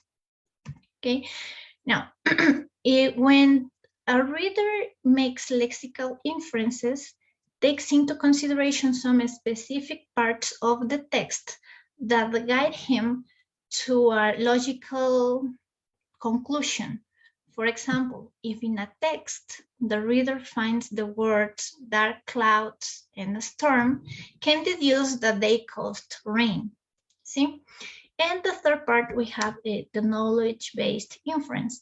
These kind of inferences are made by readers that are more advanced, because they can establish a connection between their own experiences, their knowledge about the world, the things that they have lived, the things that they have read, and also they are able to perceive ambitions, inspirations, feelings, and intentions that are in the text, that are presented in a text.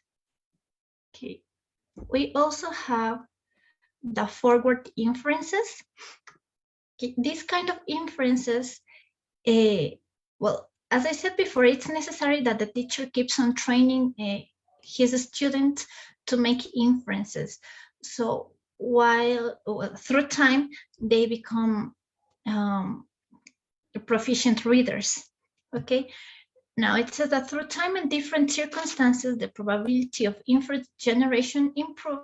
And that's thanks to this training that the teacher has to provide to his students. In this kind of inferences, the reader focuses mainly on what's more likely to happen as a consequence of the situation that's set in the text. And that's what we did with this research. Okay, I'm going to explain that here. Sorry. The inference strategy has demonstrated to have a good impact when applied if you want to improve the reading comprehension of your students. Okay, there was a study carried out by Cain and Oakhill in 1999. In this study, they formed a group of students, group of children from 6 to 8 years old. This group was formed by proficient or by qualified readers, skilled readers, and less skilled readers. When they applied this inferring meaning strategy, they got to the conclusion that qualified readers generate more inferences, because when these skilled readers are following a text, they start constructing the process that while they are reading, they join words to make meaning. They don't focus just on pronunciation or on intonation or maybe on isolated meanings of specific words, but they start joining these words in order to construct a general meaning of the situation that's being presented in the text. That's why it was easier for them to generate inferences than for less skilled readers. Okay, but why are inferences so important when working with reading comprehension? Okay, now Young in 2021 said that texts are seldom completely specific. If every concept had to be clearly expressed in a passage, it would not be interesting enough, and even it would turn to be longer. So taking this into consideration, the vast majority of texts are not written like in a specific way explaining each action and situation, but you have to read between lines in order to understand what the author is trying to transmit.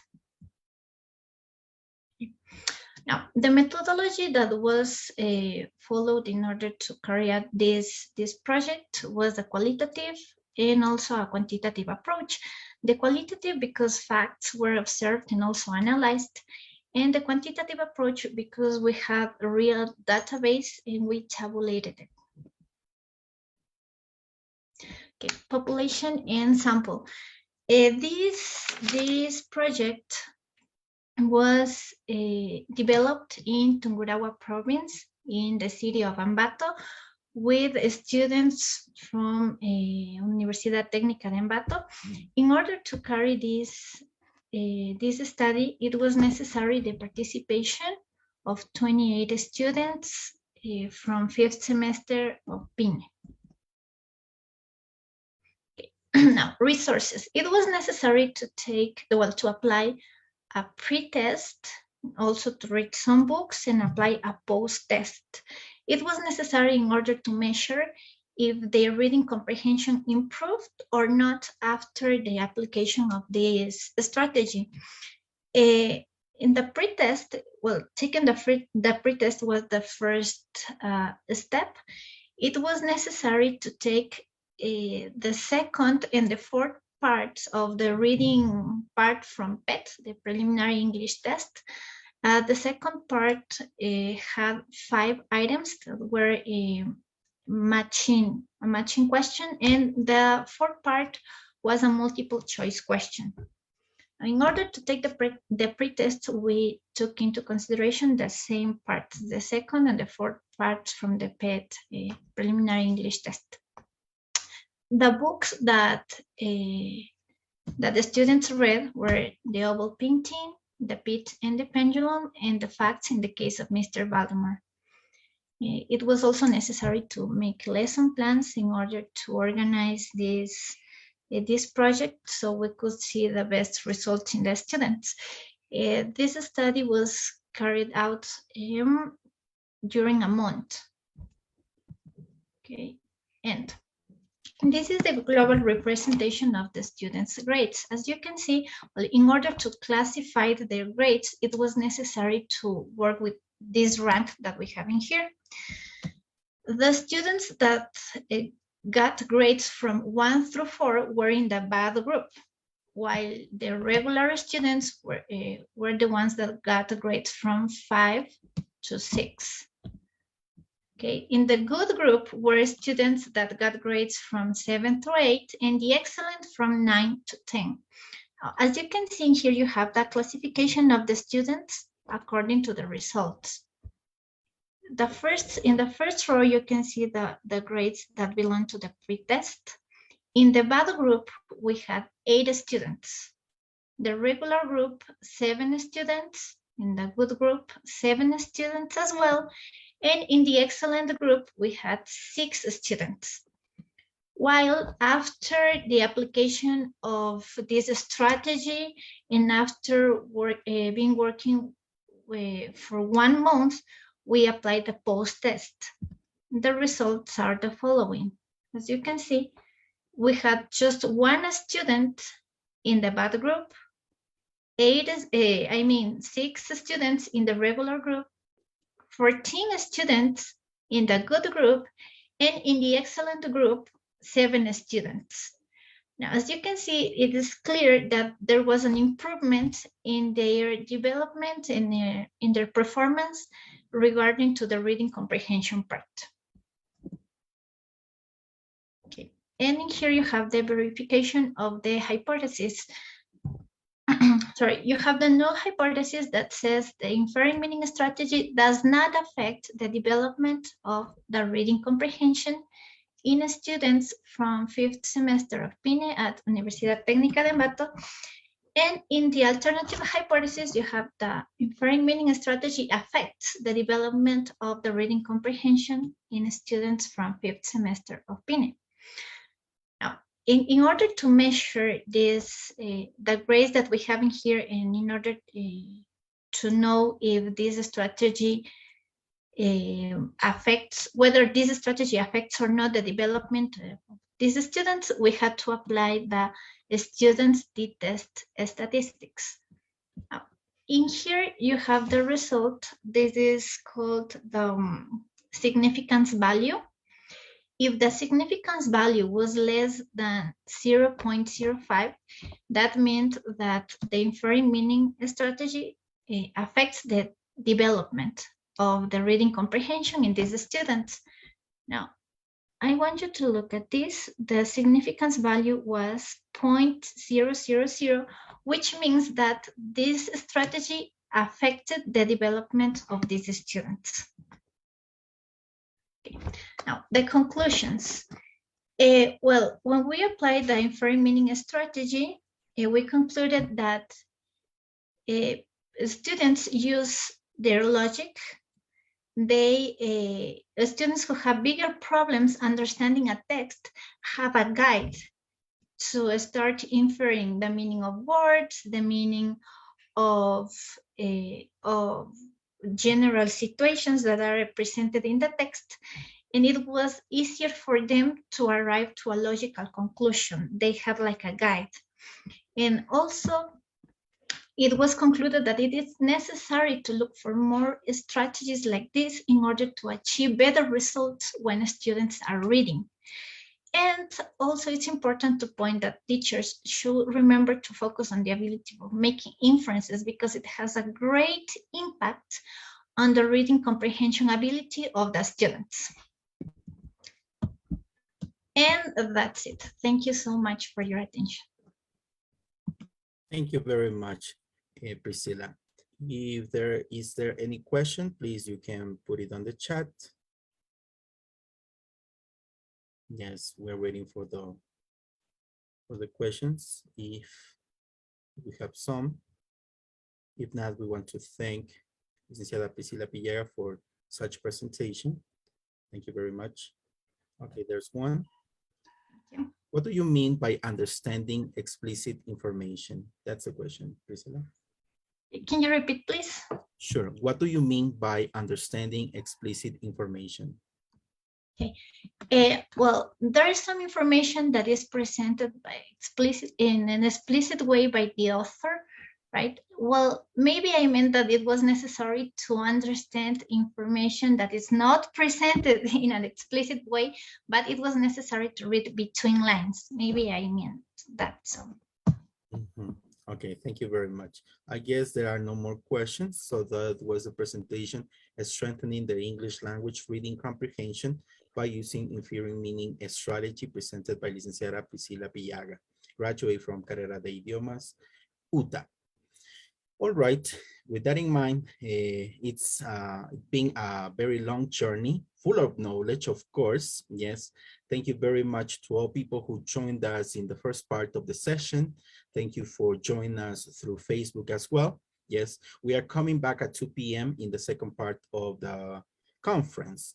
Bon appetit, enjoy your meal, and see you later. Thank you very much. And check your attendance, don't forget. Thank you to all of you. Thank you to all of you. See you in the afternoon. I'm saying goodbye for the day because it's already late for me. So thank you so much for everything. And I hope to see you again all soon. Thank you, Professor. Okay, thank you, Joaquin. Understand, Nice to see you. Joaquin. Okay. Good evening. Bye-bye. Thank you Bye. to you.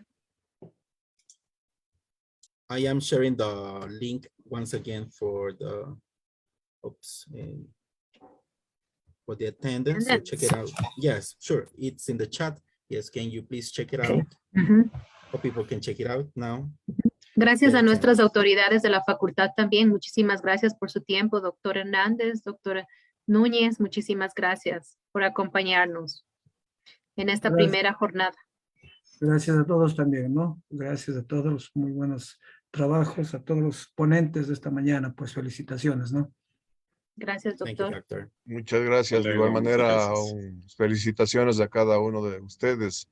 Ha sido un esfuerzo bastante significativo y éxitos y muchísimas gracias a la carrera de Pedagogía de los Idiomas Nacionales y Extranjeros por su participación en este Congreso Internacional. Gracias a todos. Thank you, doctor. Gracias. Vamos a esta primera parte, ¿no? De la mañana. Okay, I'll see you at 2 p.m. Tarde. Nos vemos a las 2 de la tarde. Bye. Mhm. Okay, Thank you see to you. there. Bye, see you tomorrow. See you. No, see you in the afternoon. Congratulations, congratulations, teachers. Very good. Thank you so much. Thank you, doctor. Good doctor. Thank you. Bye. Nos desconectamos.